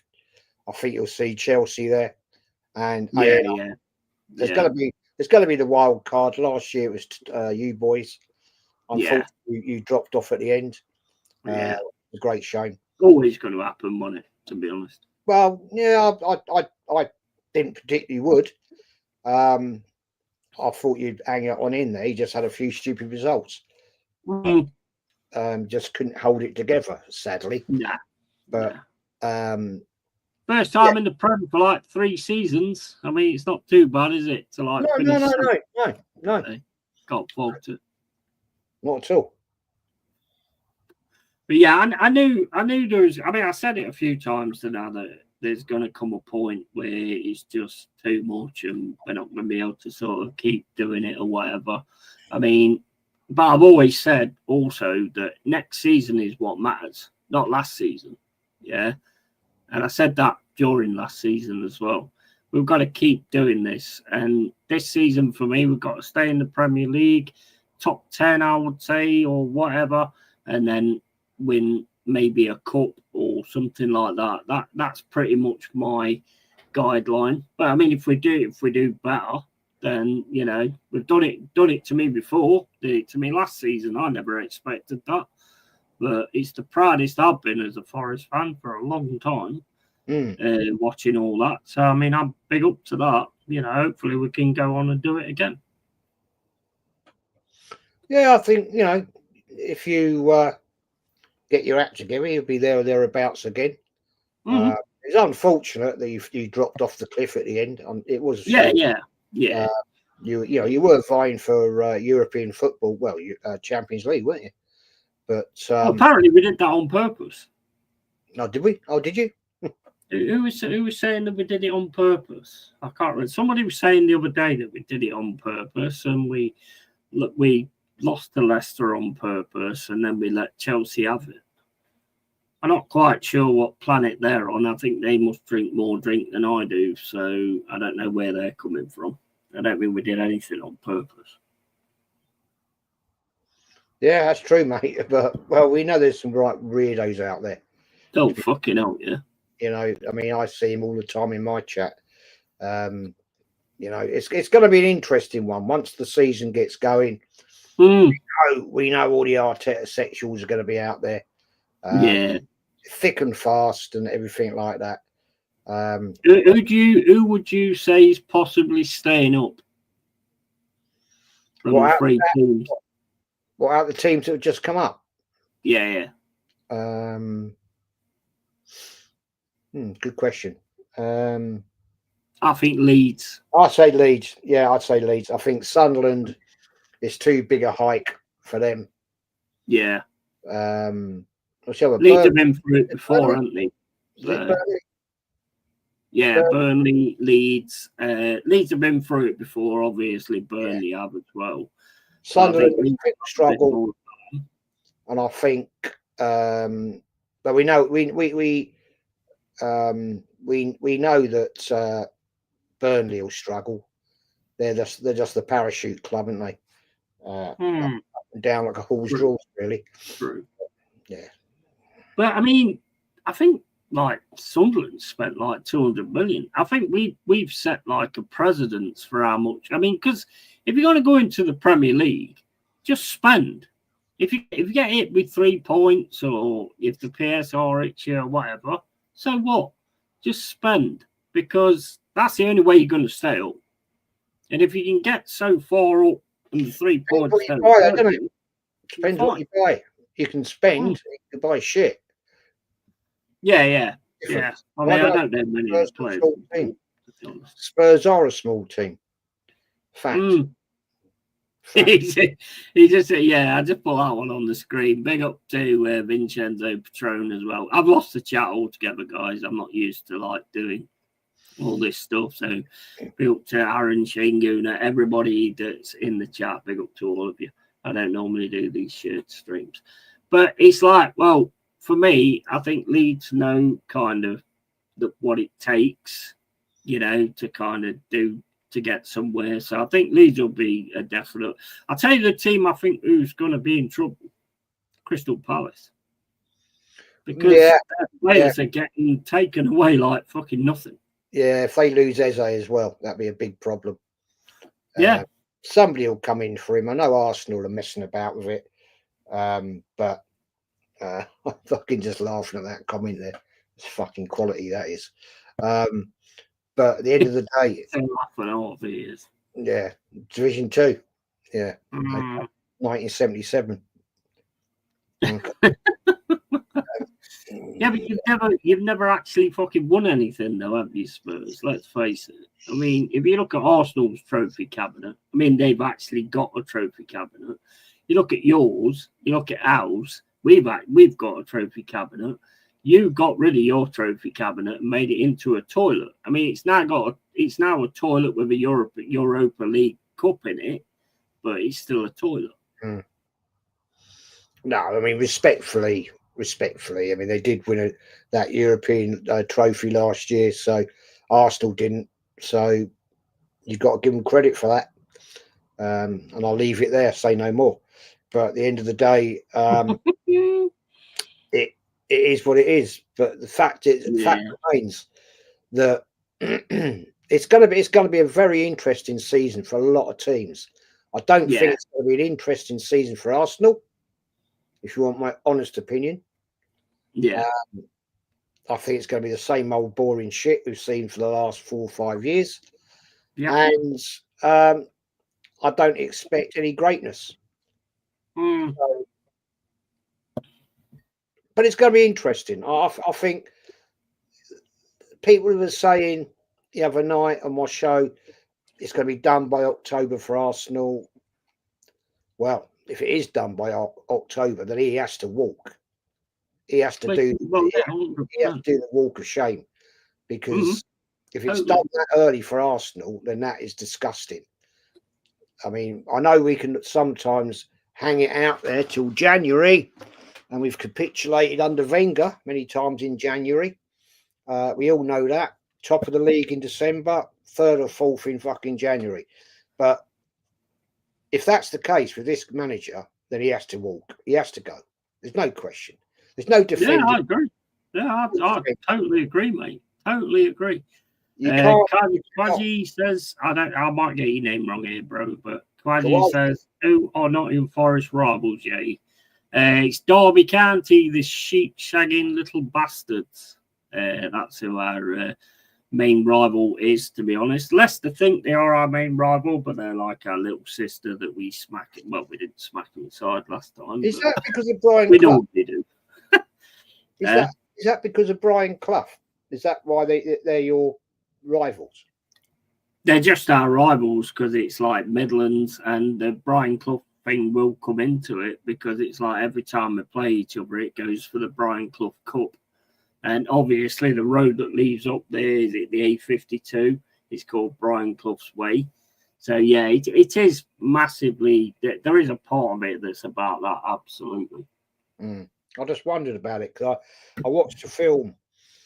Oh, we ate him with a passion, bro. 4 months ago. It's a very good actor. He plays the part of Brian Clough. He plays Damned United. Who? Damned United is the film called. Could well be. It could be. I can't remember the actor's name. The actor played Thingy Bob, the Labour Prime Minister in The Queen, the film about the death of Princess Diana. Good actor, very good actor. I forgot his name. Does anybody know in the chat what his name? He's very good. He played a brilliant part in that. Oh, he was awesome. Absolutely brilliant. Brilliant. The guy who played Peter Taylor as well. A great film that was. Anyway, never mind. Move on. Notts County are Forest rivals. Yeah. They're not our most hated rivals though. Not from Forest side. Michael Sheen are our biggest rivals. Michael Sheen, it is. Yeah, well done. That's him. Oh, weren't he fucking amazing though in that film? He was absolutely awesome as Brian Clough. He did a great job. He got his mannerisms, he got his accent bang on. And it's brilliant to watch. Yeah, I mean that is just. I mean, that's when an actor actually puts the time in to realise who he's acting out to be, and he got it fantastic when he goes to Leeds and he goes, "See all them trophies you've got there? Put them in the bin, lad. You never deserved them." Yeah, it's brilliant. Absolutely fucking brilliant. Yeah, absolutely brilliant. But Notts County aren't our rivals. They think they are, but they're another sister club, to be honest. We don't care about them. Again, they care about us. But oldest team in the Football League, Notts County. Yeah, I know. They play like it as well. Yeah. The original team at the founding of the Football League, they were the original team. That's when you had goalposts but no crossbar. You had a bit of string, and you didn't. I don't even remember that. Yeah, you didn't have penalties back then. And I can remember on a Saturday watching a grandstand game, County against Forest, when we had Ian Wallace and all that lot. That's a long time ago. That was in the first division when it weren't the Premier League. That was fucking ages ago. And when it comes to County, probably one of the major reasons I'm a Forest fan, to be honest, because all my family are County fans. All my family are Notts County. Well, most of them anyway. So I just went, I ain't going with your side. I'm going with my own. And then I saw that badge. And I was like, that's for me, mate. That's for me. And I just got books. And this is what I don't understand about a lot of people that become fans of teams. As soon as I was I knew where I was, I got books and everything. And I just read constantly. I sat in my room just reading constantly about Forest and all that kind of stuff. And it's I don't understand why a lot of fans don't do that and don't know the history. It's quite strange. Big up to Freddie JD again for the 199. Cheers, man. Jez, I missed the old Boxing Day Arsenal v Spurs. Yeah. Ray was always that was always the one. It was either just before Christmas or just on Boxing Day. That was always the game. At Christmas, it was Spurs away or Arsenal home, and they were always deadly days out. That lot, they were deadly days. Yeah, God dear, I've seen some occasions there going down the lane Christmas, Boxing Day, or just before the Christmas. Whew. Yeah, that wasn't for the faint-hearted. I can tell you that. Yeah, I remember stuff like that back in the day. It's completely different now, isn't it? Oh. I think it still happens. I think it does actually still happen.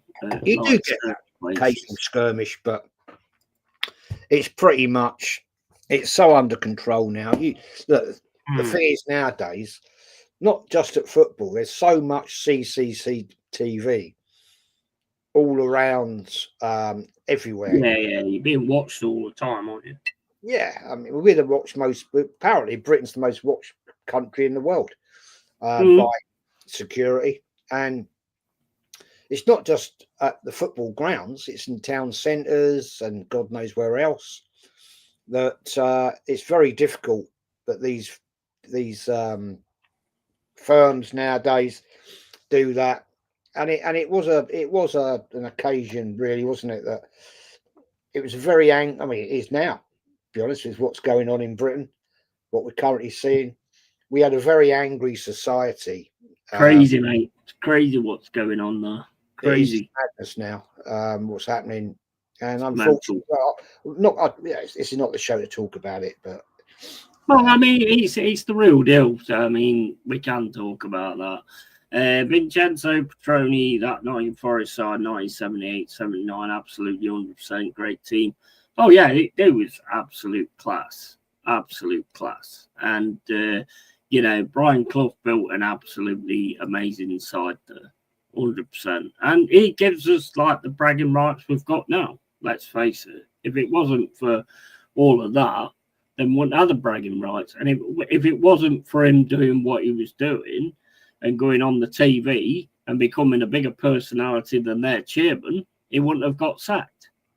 So he was at Derby first, and then he started doing all the TV stuff, and the chairman didn't like it, so he sacked him, because he was becoming bigger than what he was. And that's how we actually profited from that. And then we got him, and then it just went on from there.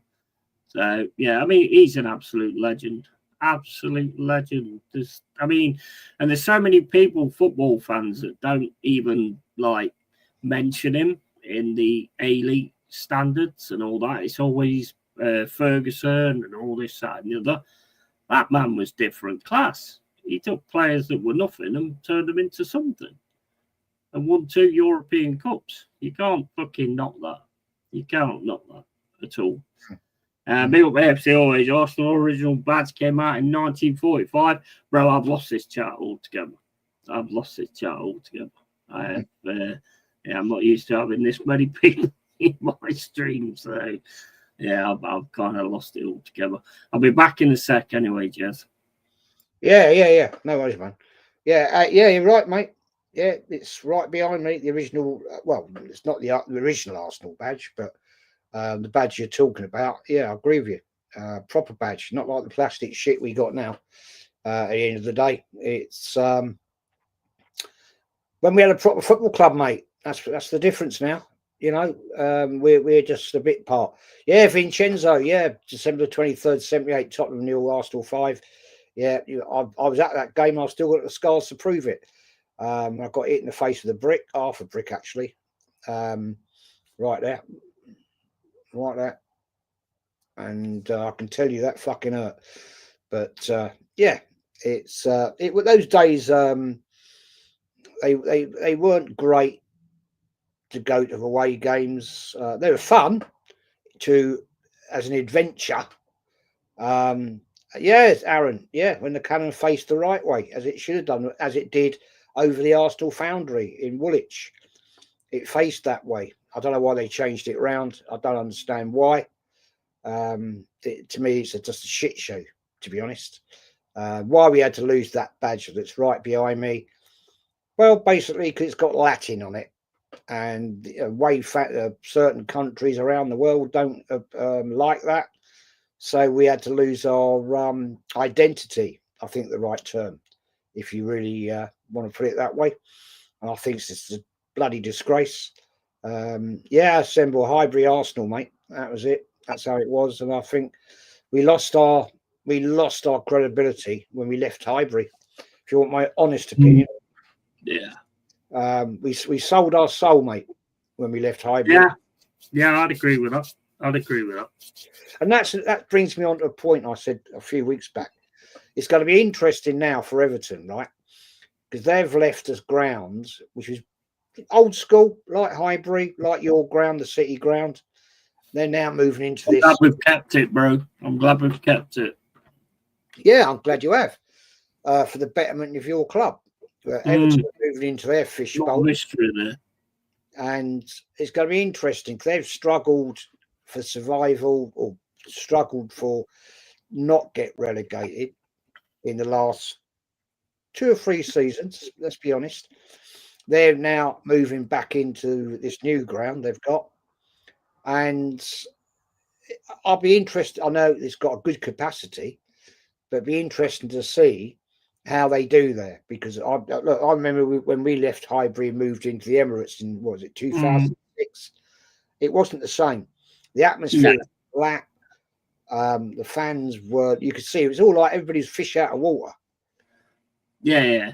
West Ham struggled with it, didn't they, when they moved? Yeah, when they went to the London City ground. Yes, that's true. So it's going to be an interesting time for them, I think. But yeah, we're going to see. It's going to be an interesting season. Not for Arsenal, I don't think. It's going to be a shit show for Arsenal. Yeah, I think the thing is, it's like your heritage is there, and everything you've ever done is there, and it does make a big difference. I mean, you look at like West Ham when they sort of moved. Did Spurs move from White Hart Lane, or did they actually turn that into a toilet bowl? Can't remember. What, Spurs? Yeah, did they actually move, or did they just change? They built next to it, didn't they? They bought all the land right next to it, so you had White Hart Lane. You never get rid of your heritage. You never get rid of your heritage and what makes you what you are. I know, like, all the money comes in and all these different owners come in who think, like, like when that guy was taking over Hull and saying, "Oh, I'm going to start calling you Hull Tigers" and all that kind of stuff. That's just bollocks, man. That's just bollocks. You should never let that shit go. Yeah, true. Yeah, agree. I mean, thankfully, you've now got your ground secure. Oh, mate. Because that was owned I have so much respect for Marianakis. Because owned by the council. Well, it is, yeah, but I mean, he's paid the money, and now it's like, well, it's not house, but we've sorted out the deal. But I have so much respect for Marianakis because he sees what Nottingham Forest is, and he will fight in the trenches for us. Whether other teams like it or not, I don't care. But he will fight in the trenches for us. Anything, this tapping up with Spurs. Nah, it was tapping up. There's no doubt about that. And don't get me wrong, it happens all the time. And I think a lot of teams realise it happens or it's happened, but they don't fight it. But this guy, nah, he won't let us get done down. He will not let us get done down. No, that's a good manager. Big up Lone Star, mate. Big up to you, my friend. Lone Star Londoners in your chat. Big up Lone Star, mate. How you doing? Jesman. But yeah, he won't. He respects Forest, and he wants. I mean, look, he wants to make money, of course. But the thing for me with like that Morgan Gibbs White thing, why did he have a 60 million release clause? That made no sense to me. But for them Spurs to hear that that's the release clause on the NDA was fucking stupid. To actually go in on the NDA, that was fucking stupid. Yeah. Well, I don't know, but there's some interesting comments you got there. Kristofsky saying that Cardiff owner making them red dragons. Oh God, I remember that. Yeah. That's another one. My cousin Alan, rest in peace, died last year actually. Bless him. He's a devout Cardiff City fan. Devout. Lived in Newport. I remember talking to him about that, and he was livid about it. Absolutely, and as were all the Cardiff City fans. Calling them the Red Dragons. Oh dear, that did not down their face at all. You can't do that sort of thing. I've got one for you, Jez. Hey? I've got one for you, Jez. Go. What if the Cronkies all of a sudden turn around and say that we're going to stick with Arsenal, but we're going to call them North London forever? Oh, fuck that. I think there'd be a riot. Fucking hell, I think there'd be a riot, mate. To be honest, I can't. Can you imagine that? Oh, my days. My days. Can you imagine that? I actually said to somebody the other day, why don't we go back and call ourselves Woolwich Arsenal? Mm. Or Royal Arsenal? Mm. That was the second name. No, I'm lying. That was the third name we had. Do you know Arsenal have had more names, right, as a club than any other club in the Premier League in history? I mean, we were Dial Square, right? Dial Square originally, yeah. Royal Arsenal, Woolwich Arsenal. Went on from there. The Arsenal. That didn't last very long. That name, the Arsenal. And I'm missing one somewhere. Can't remember it. Then it was Arsenal. It's bizarre. We've had more names than any other team in the Premier League. That's crazy, probably in football history, actually. Yeah. I would imagine so. I don't think many teams have had like loads of names, have they? Really? I think I'm right. Somebody in the chat, correct me if I'm wrong. I think it's 6 names Arsenal have had over the years. Might be 7.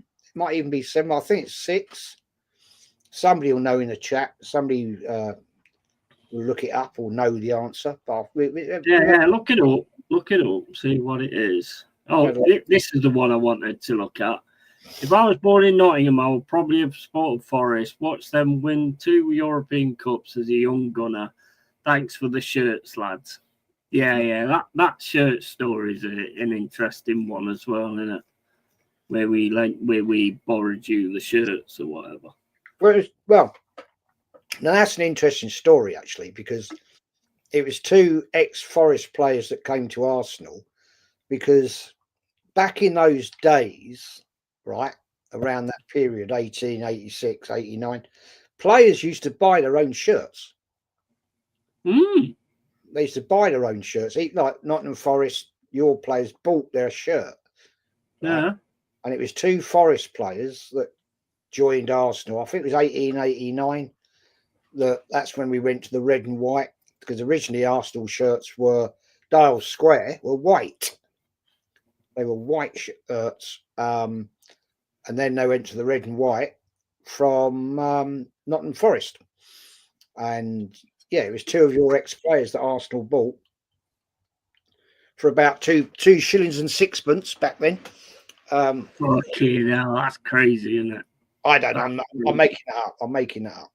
But I don't know how much players cost back then. Nowhere near what we're talking about nowadays, that's for sure. No, I would highly doubt that. You see this one from Matt Spurs. Tottenham are 2 times British baseball champions. Nice one. You'll never sing that, Jez. Don't think so, mate. I don't think so. You know what? I don't think you realise, Matt, that's funny, but it's funny on the level of your team, to be honest, that you're 2 times baseball league champions. What the hell? But you've got at Forest, you've got a very good ladies ice hockey team. Yeah. The big team. They win loads of shit, apparently. I ain't heard of an ice hockey team. I've heard of a netball team. We've got Nottingham Panthers. Have we? Yeah, you got an ice hockey team. I've never seen an ice hockey team. I told you last season they were into a final. Did you? against Was I drunk? some team against Sheffield or something. Some Sheffield team. No, that'd be Nottingham Panthers. Are you taking the piss? No, I'm not taking the piss. Oh, let me have a look. They're linked to your club. Yeah, Nottingham Panthers are. Yeah, they're linked. That team is linked to your club. Yeah, Nottingham Panthers, yeah. It's not a ladies' team. It's a man's team. Well, I think they're all. Hey, what do you reckon about? Did you see yesterday? I see it on Sky. The Sheffield Wednesday are in deep shit. Really? What's going on with them? Well, it looked like it could be going bust, mate. Hmm. Seriously. Yeah, they're in deep shit. Well, what's happened there? Financial. All right. Well, I know Morecambe, they're done, aren't they? I don't know. Well, yeah, Morecambe's done on Monday, apparently. But yeah, Sheffield Wednesday, they're in deep shit, mate. Apparently. That'd be a great shame. I heard that. See the Owls going, mate. 'Cause they got some big history. They have 100%. Yeah. That even though the tragedy that happened at Hillsborough, it was always going to happen there. I remember being in that end, and it was always a bit of a crush and it wasn't nice. But it's a great ground for history. I mean, back, you think? I mean, I don't know. People know research football history. I do. It's something I like doing. Not just Arsenal, but any club. I've done a lot of stuff recently on Nottingham Forest, actually. And when you see what a team like the Owls, Sheffield Wednesday, have done in football history, it's a great shame. It's a great shame. It is. 100%. I don't want to see a team like that go out of the league and end up non-league and got to start again and all that shit. Yeah, I wouldn't be happy with that. No, not at all. I mean, they've had some really good players as well, haven't they? Chris Waddle. They've had some really good players like back in the day. I mean, you don't want to see any team go to that point. Well, 94, we had to play them twice in the league and the FA Cup final. Which of the FA Cup went to a bloody replay. You know what I'm saying? So they've had some great teams back in the years. Yeah. Arsenal's famous red and white kit was inspired by Nottingham Forest, with the original red shirts and white shorts being donated by the club. Yeah, there was something that happened like that, but I don't think that was. There was two players Arsenal bought from Nottingham Forest, and they came with those shirts. One was a goalkeeper, wasn't it? Oh, I don't know. I don't remember his name though. One guy was a striker, centre forward, as you'd call them back in the day. The goal, I don't know that one. I can look it up right now if I wanted to. There's a goalkeeper, because I remember reading it. There's a goalkeeper. I can't remember his name though. Who took the shirts over? That's when they changed the name as well. 1889 to Royal. Was it? No, I'm missing one here. It was Dial Square. Isn't there a Cannon one as well? Well, there what? Isn't there a Cannon one as well? I don't know, mate. I don't know. Let me have a look. I'm sure there's a Cannon one, because I was reading through it the other day. Don't know about that. I can't remember what it actually was.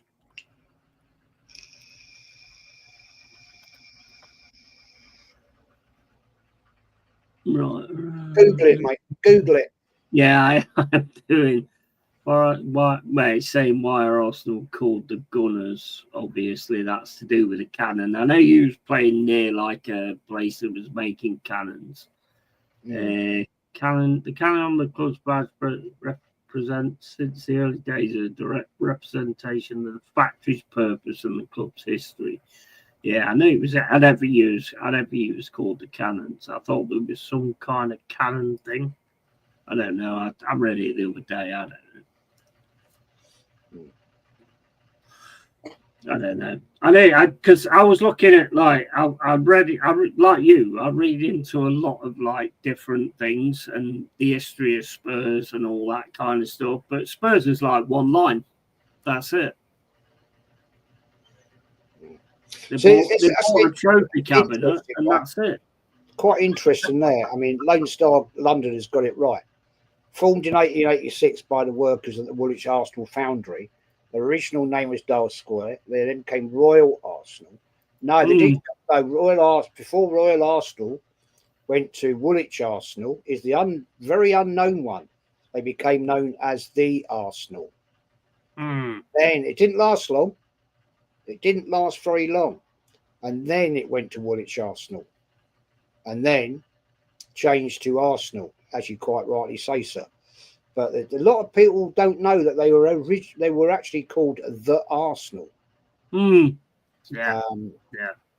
And I won't. I mean, I didn't know until many years ago. It didn't last long. It was probably maybe 18 months, maybe max 2 years. Yeah.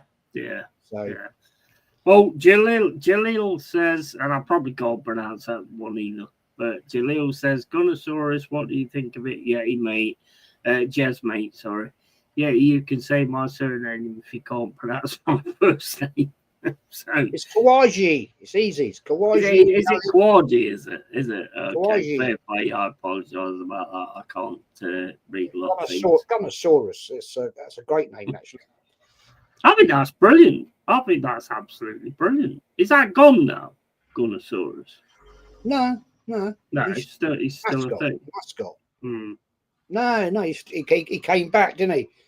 During COVID, they sacked him off, and then Ozil said, "No, fuck that. I'm paying your salary." What? They sucked him off? Yeah, they sacked him because they sacked him. Well, they got rid of all the scouts and various other personnel and people from the armory shop, and then they Ozil said, "No, can't do that. We'll have to." So he actually, fair play to Ozil, give him credit where credit's due. He actually paid for his salary to keep him as an employee, if you like. Yeah. If Forest signed Douglas Luiz, do they get Alicia Lehman too? Possible. I don't have any problems with EA. Yeah, no worries, mate. There's a lot of names come up, which you know that. So yes, I worry about fans of Woolwich. Matt, Harold, I mean, some of the stuff she come out is crazy. Juventus got their kit off Notts County. That's correct. We will always be the Arsenal and Spurs all the filth, says Lone Star. Terrorist football under Mikel Arteta. And Arteta has spent over 1.3 billion and won only one FA Cup in 6 years. That's absolutely disgraceful. Vincenzo, explain that to Lone Star Londoner because he thinks he's an elite manager. So explain that one to him, please do. I forgot about that and fucking parasites. Yeah, absolutely. Big up to Aaron, by the way. Big up to Shane as well, who was in earlier. Yeah, go and support Shane and Aaron on their channels. Absolutely. I'm going to drop the link in the chat if you want to come on. Great content, mate. Great content. The real deal is just about the real, whether it's Arsenal, whatever, what's happening in the world right now, because the world's going absolutely fucking bonkers. But, if you want to come on, you can. Yeah, Jez. Then we sold Ozil for free shortly after.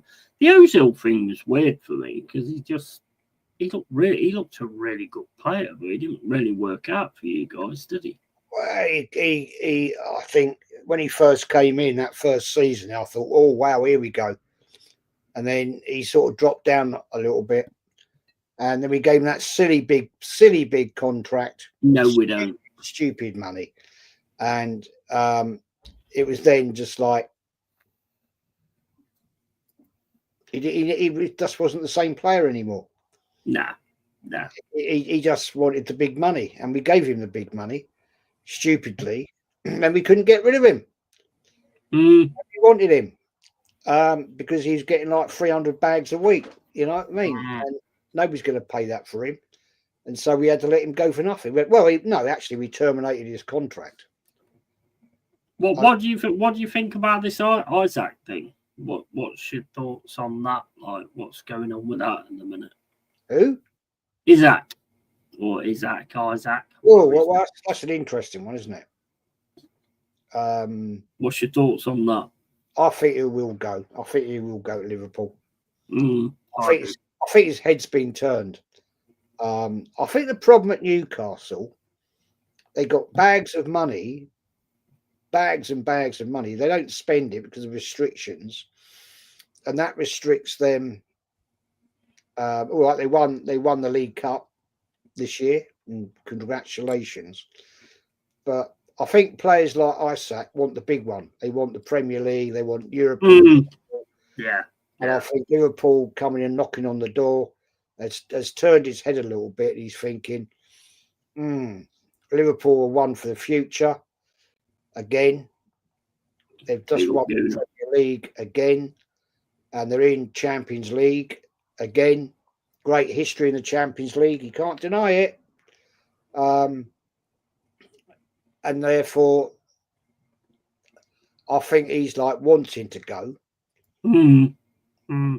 But what do you think? Like, because I mean, I was talking to Mama Flossie earlier on in the week. We had a phone call because I always ask, what she thinks, because she's like watches a few like Newcastle channels and all this, that, and the other. But apparently, there was a promise made to him of earning like a fair amount of money at the end of the season, and it was made by Staveley, I think it was, and she left. And then the guy that came in, he said that's not happening. Yeah. So there's a promise been broken there as well, isn't there? So, I mean, I suppose you've got to take that into account as well. Yeah, I see that. But I think the attraction of playing for a club like Liverpool, no disrespect to Newcastle United. I love Newcastle as a team. I love the people in the city. It's a fantastic place to go. Yeah. It's a great place to go. And I just think Liverpool as a team, Yeti, they're the bigger attraction. Rashid, bro. I mean, come on, look at what they've achieved in English football. They've done everything. They've done it, won it, everything. Everything in Europe they've won. So if a team comes knocking on your door and says, look, come over to Liverpool, we'll pay you this amount of money, whatever, I don't know how much it's going to be. They pay him a week. But that's a big pull. That's Real Madrid coming knocking on your door. Yeah. I agree. I agree. English football, right? Yeah, I agree. Yeah, it's like in Spain, that's Real Madrid or that is Barcelona knocking on your door. It's a bit like years ago when Man United came knocking on your door. You're going to go, oh, hello, Alex Ferguson. Yeah, of course you are. Which is what? Oh, Alex Ferguson. Man United with just about everything. Yeah. And there was a period in time, respectfully, when the only team challenged them was Arsenal. Yeah. So it was a fight between Man United or Arsenal who was going to get the better player. And under Wenger, he got all the French players. He had the inroads to the French academy, the international academy, I mean. And David Dean, Sir Peter Hillwood, they had that influence to drag players over. And Man United had Sir Alex Ferguson and his team. So that was the two you would go for. Yeah.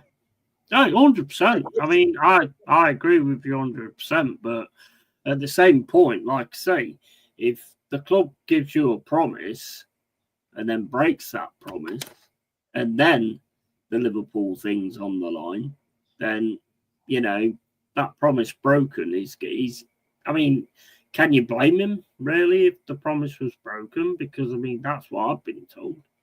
I don't know if that's real or true or whatever. I go from what Mama Flossie tells me, and obviously she goes on like other channels and stuff like that. But promises to players are massive, and if you don't complete those promises, then they're going to have an issue with it, aren't they? Anybody is. Of course. And I think also Liverpool, they're striving to get back to the best of the best as they have been in the past, and they've done it recently, let's be honest. Yeah, which is what they should be doing. Yeah, they want to be back dominating, like Man City have in recent times, like Man United, used to do.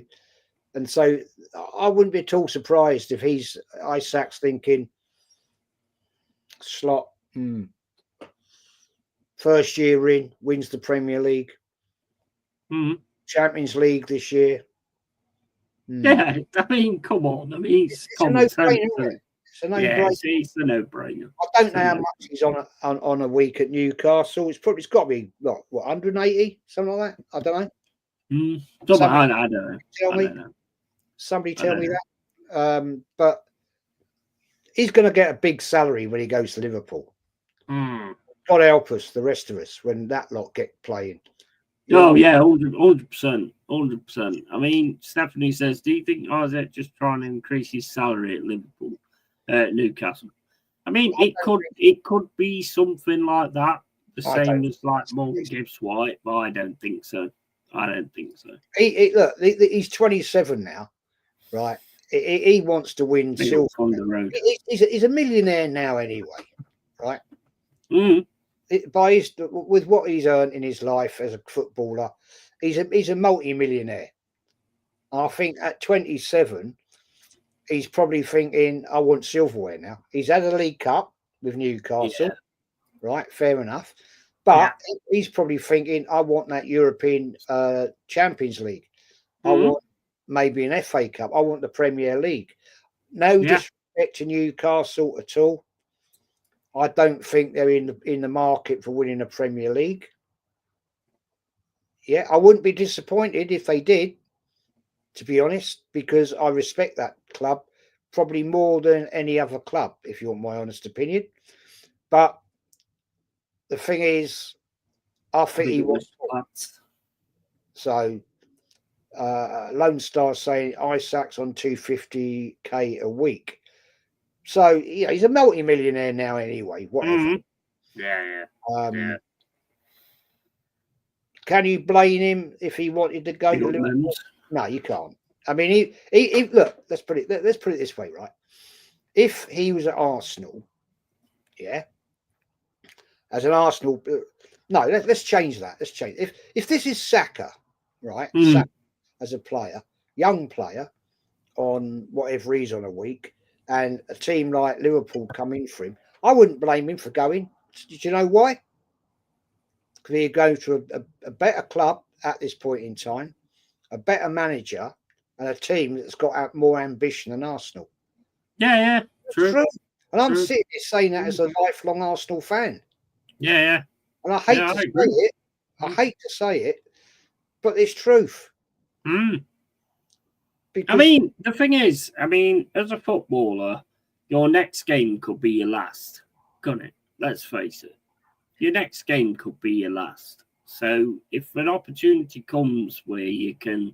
It's like if you're working in a warehouse and someone turns around to you and says, I want you to work in my warehouse and I'll give you 10 grand more than these are giving you, then you're going to go there, aren't you? And I think a lot of the time we forget, we don't take into account that point about footballers because they are incessantly employees who are trying to make something of themselves. But it is a short, isn't it? Let's be honest. Of course it is. Of course it's a short career. If you're in general employment from the age of 16, or let's say 18 as an adult, your working life is up to what, 65, 67?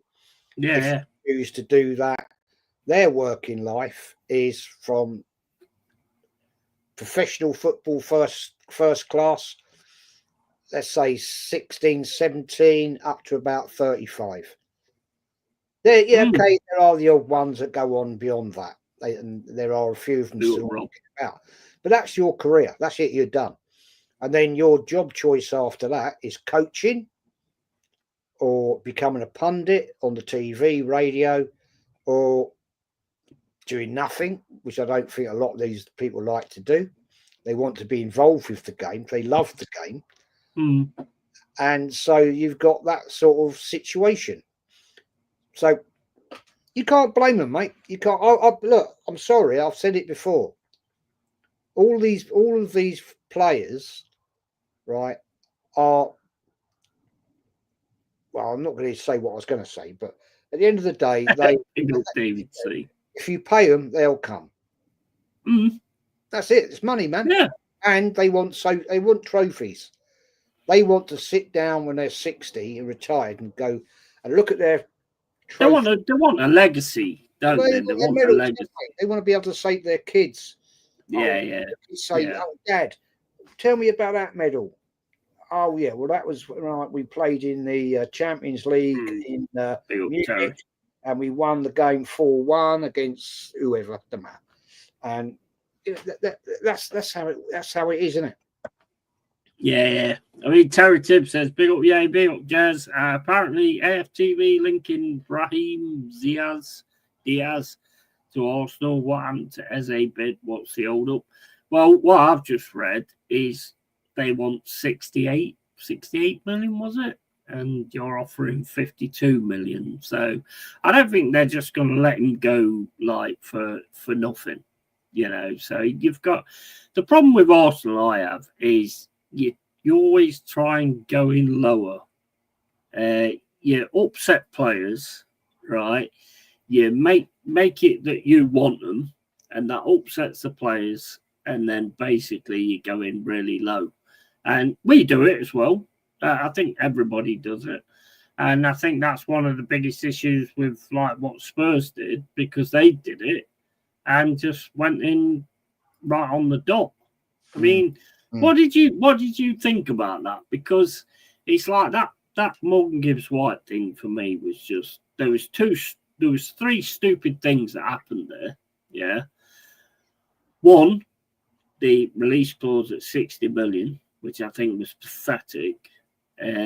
Two, the leak of how much the NDA release clause was. And three, the fact that Spurs just hit an NDA straight away. I don't know, mate. I'll be honest with you. Look, I don't know a lot about it. I can't really comment because I'm not up to date with a lot of stuff being out here. I don't get all the news on it. So I really can't comment on that. Be fair. Don't you think? I mean, like, for instance, right? If you like got told that, I don't know, Eze's release clause is 40 million, and that's a private thing, yeah, would you then go 40 million? You wouldn't, because every team goes lower. Look at the way you're trying to get Eze now.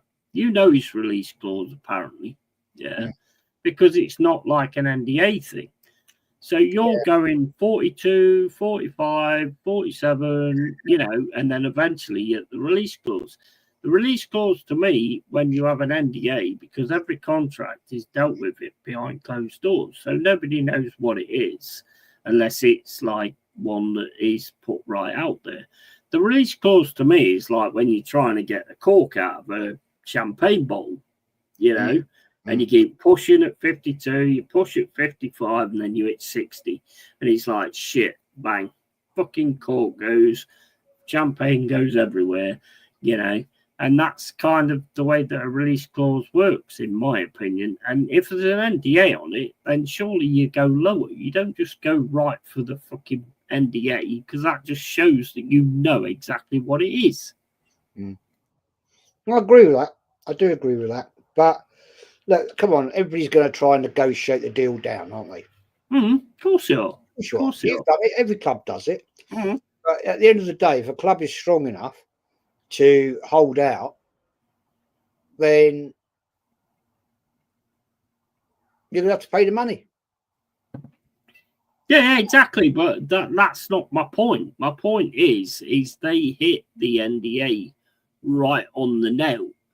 Now, you know yourself, if you want Eze and it's like 68 million, you still go in at 42 and you keep moving up and you keep moving up and you keep moving up to see where you can break their resolve.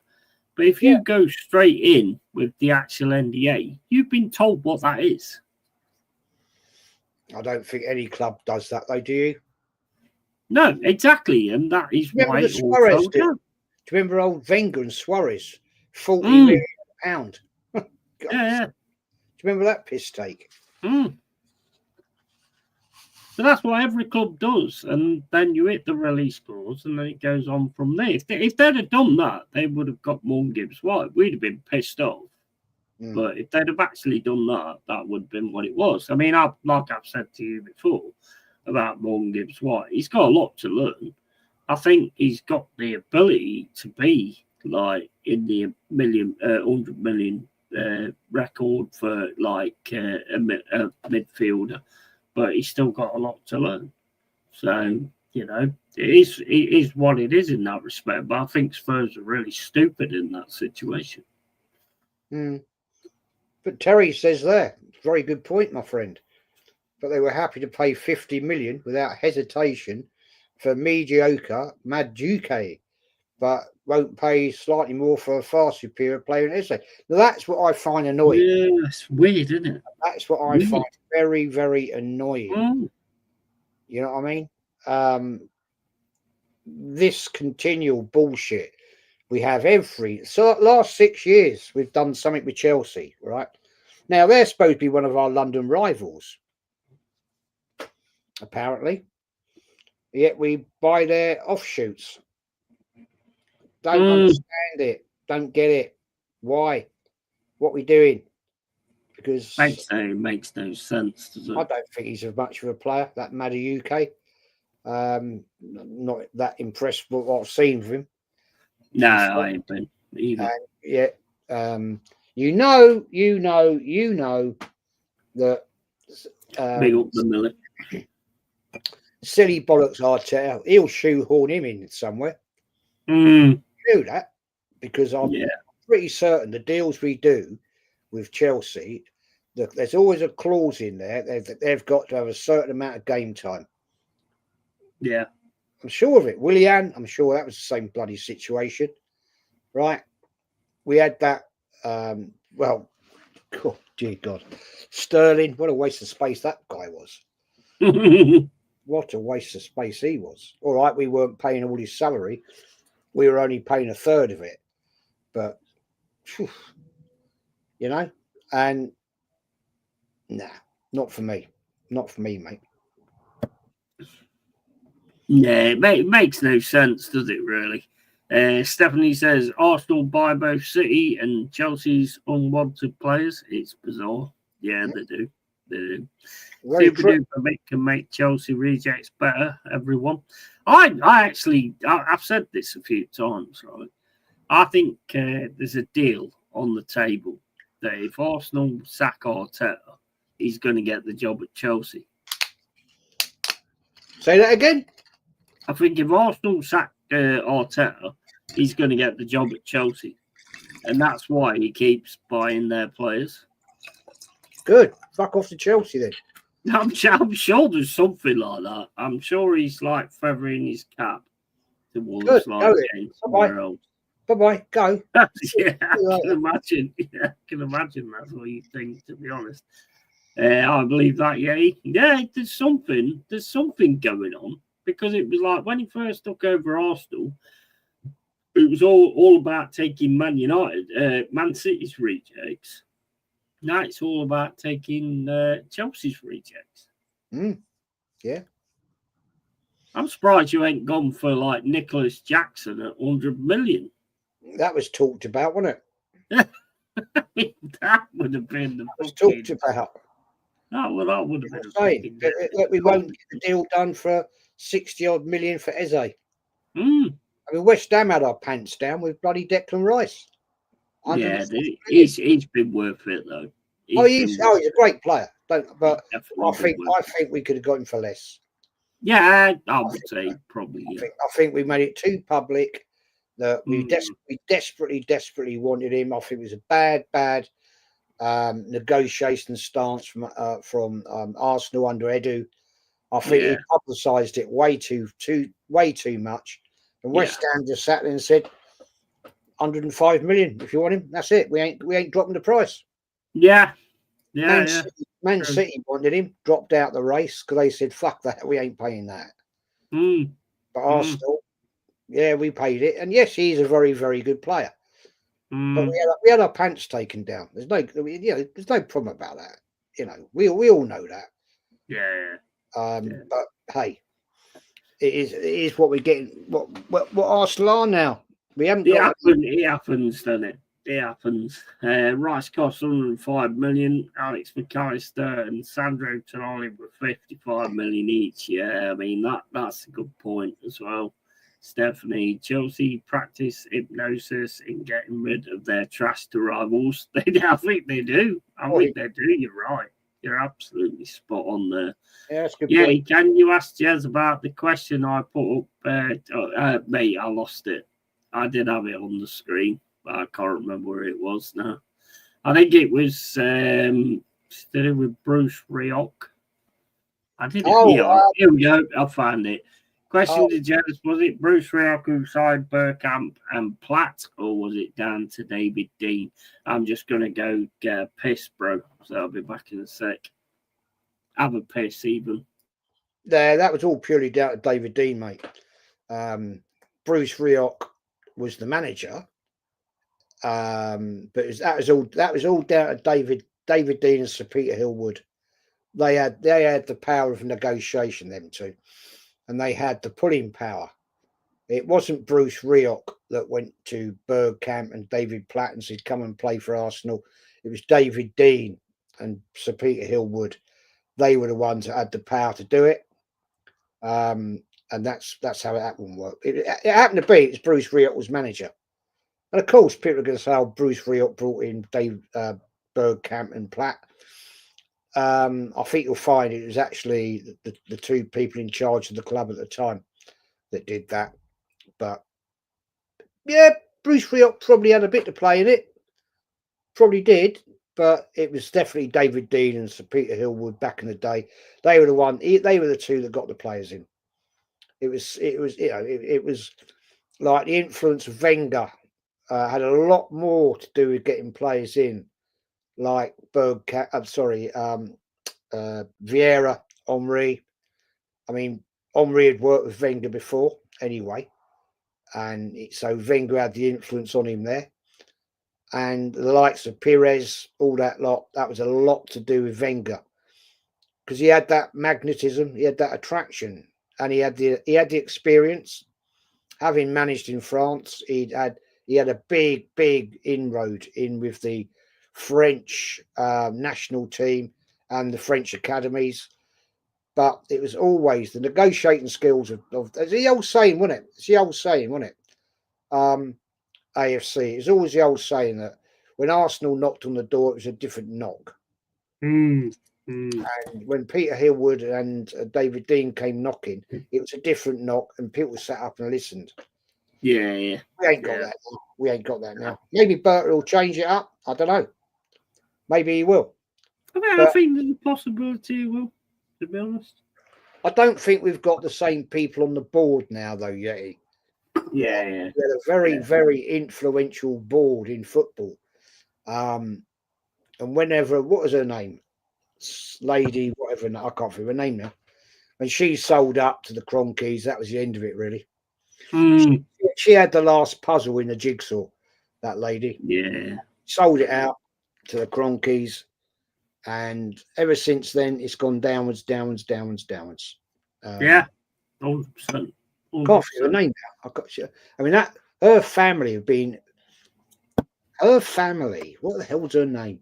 They'd been with the Arsenal as board members, owners, shareholders, whatever you want to call it, for donkey's years. I think going back to the 40s. And over a period of time. Anyway, she sold up, and that was the end of that. Then, see you later. Yeah, pretty much the way it goes, isn't it? That's it. Nina Bracewell Smith. Well done, Ash. Well done, my friend. Lady Nina Bracewell Smith. That's it. Well done, mate. No idea. Home start. You got it as well. Can't fault Google, can you? Big up Ash, anyway. Big up, mate. Ramsdale to Newcastle on loan. See how he goes there, Jez. Well, I mean, what do you think about like what's going on with Newcastle? Because it was like I said last season that they're the team you're going to have to watch out for because they're going to be pulling in players left, right, and centre. And now you've got like this Isaac thing going on, which is, you know, he's definitely going to go. We've seen all this before. He's definitely going to go. Yeah, of course. So, mind you, that guy said that about Morgan Gibbs White, but you know, I think there was other things like in case in point in that one, but you know, I don't know. I mean, I thought they was gonna like sort of build a major team this winter, you know, and they're getting turned down by everybody who they're trying to sign, apart from Malanga, of course. Points, mate. I'm gonna have to bounce shortly, buddy, because it's going to be. Yeah, no worries. I was gonna cut it anyway, so it's no problem with that, mate. I'll be getting in trouble again. In fact, I'll cut it now because we'll have a chat sort of afterwards, and so yeah. Everybody who's been in the stream, everybody who's been here, big up to all of you from Jazz's channel, from my channel, and yeah, I shall catch you all later. And as always, guys, keep it real, keep it Yeti. And Jazz, got anything to say? Well, you don't have to promote your channel, we're already on it. But yeah, big up to everybody that's come over to support Yeti. If you come over from my channel, like and subscribe, please, to Yeti. I appreciate you've come over and shared. So it's always helped us, always good to support the community that we're in and support fellow YouTubers, whoever they are. And obviously, you know that Yeti and I do a lot of streams together. Yeah. Collabing and all that. So please give him a like and a sub if you haven't. Otherwise, you'll come across me, and I'll come knocking on your door. And come across me. That sounds weird. I'm joking. Good up, everybody. Good up, who's been watching. Absolutely. So yeah, keep it real, keep it Yeti, keep it Jazz, keep it Jazzy. Yeah. One more thing, guys. Catty fucking bye. See you later, guys. Take care, everyone.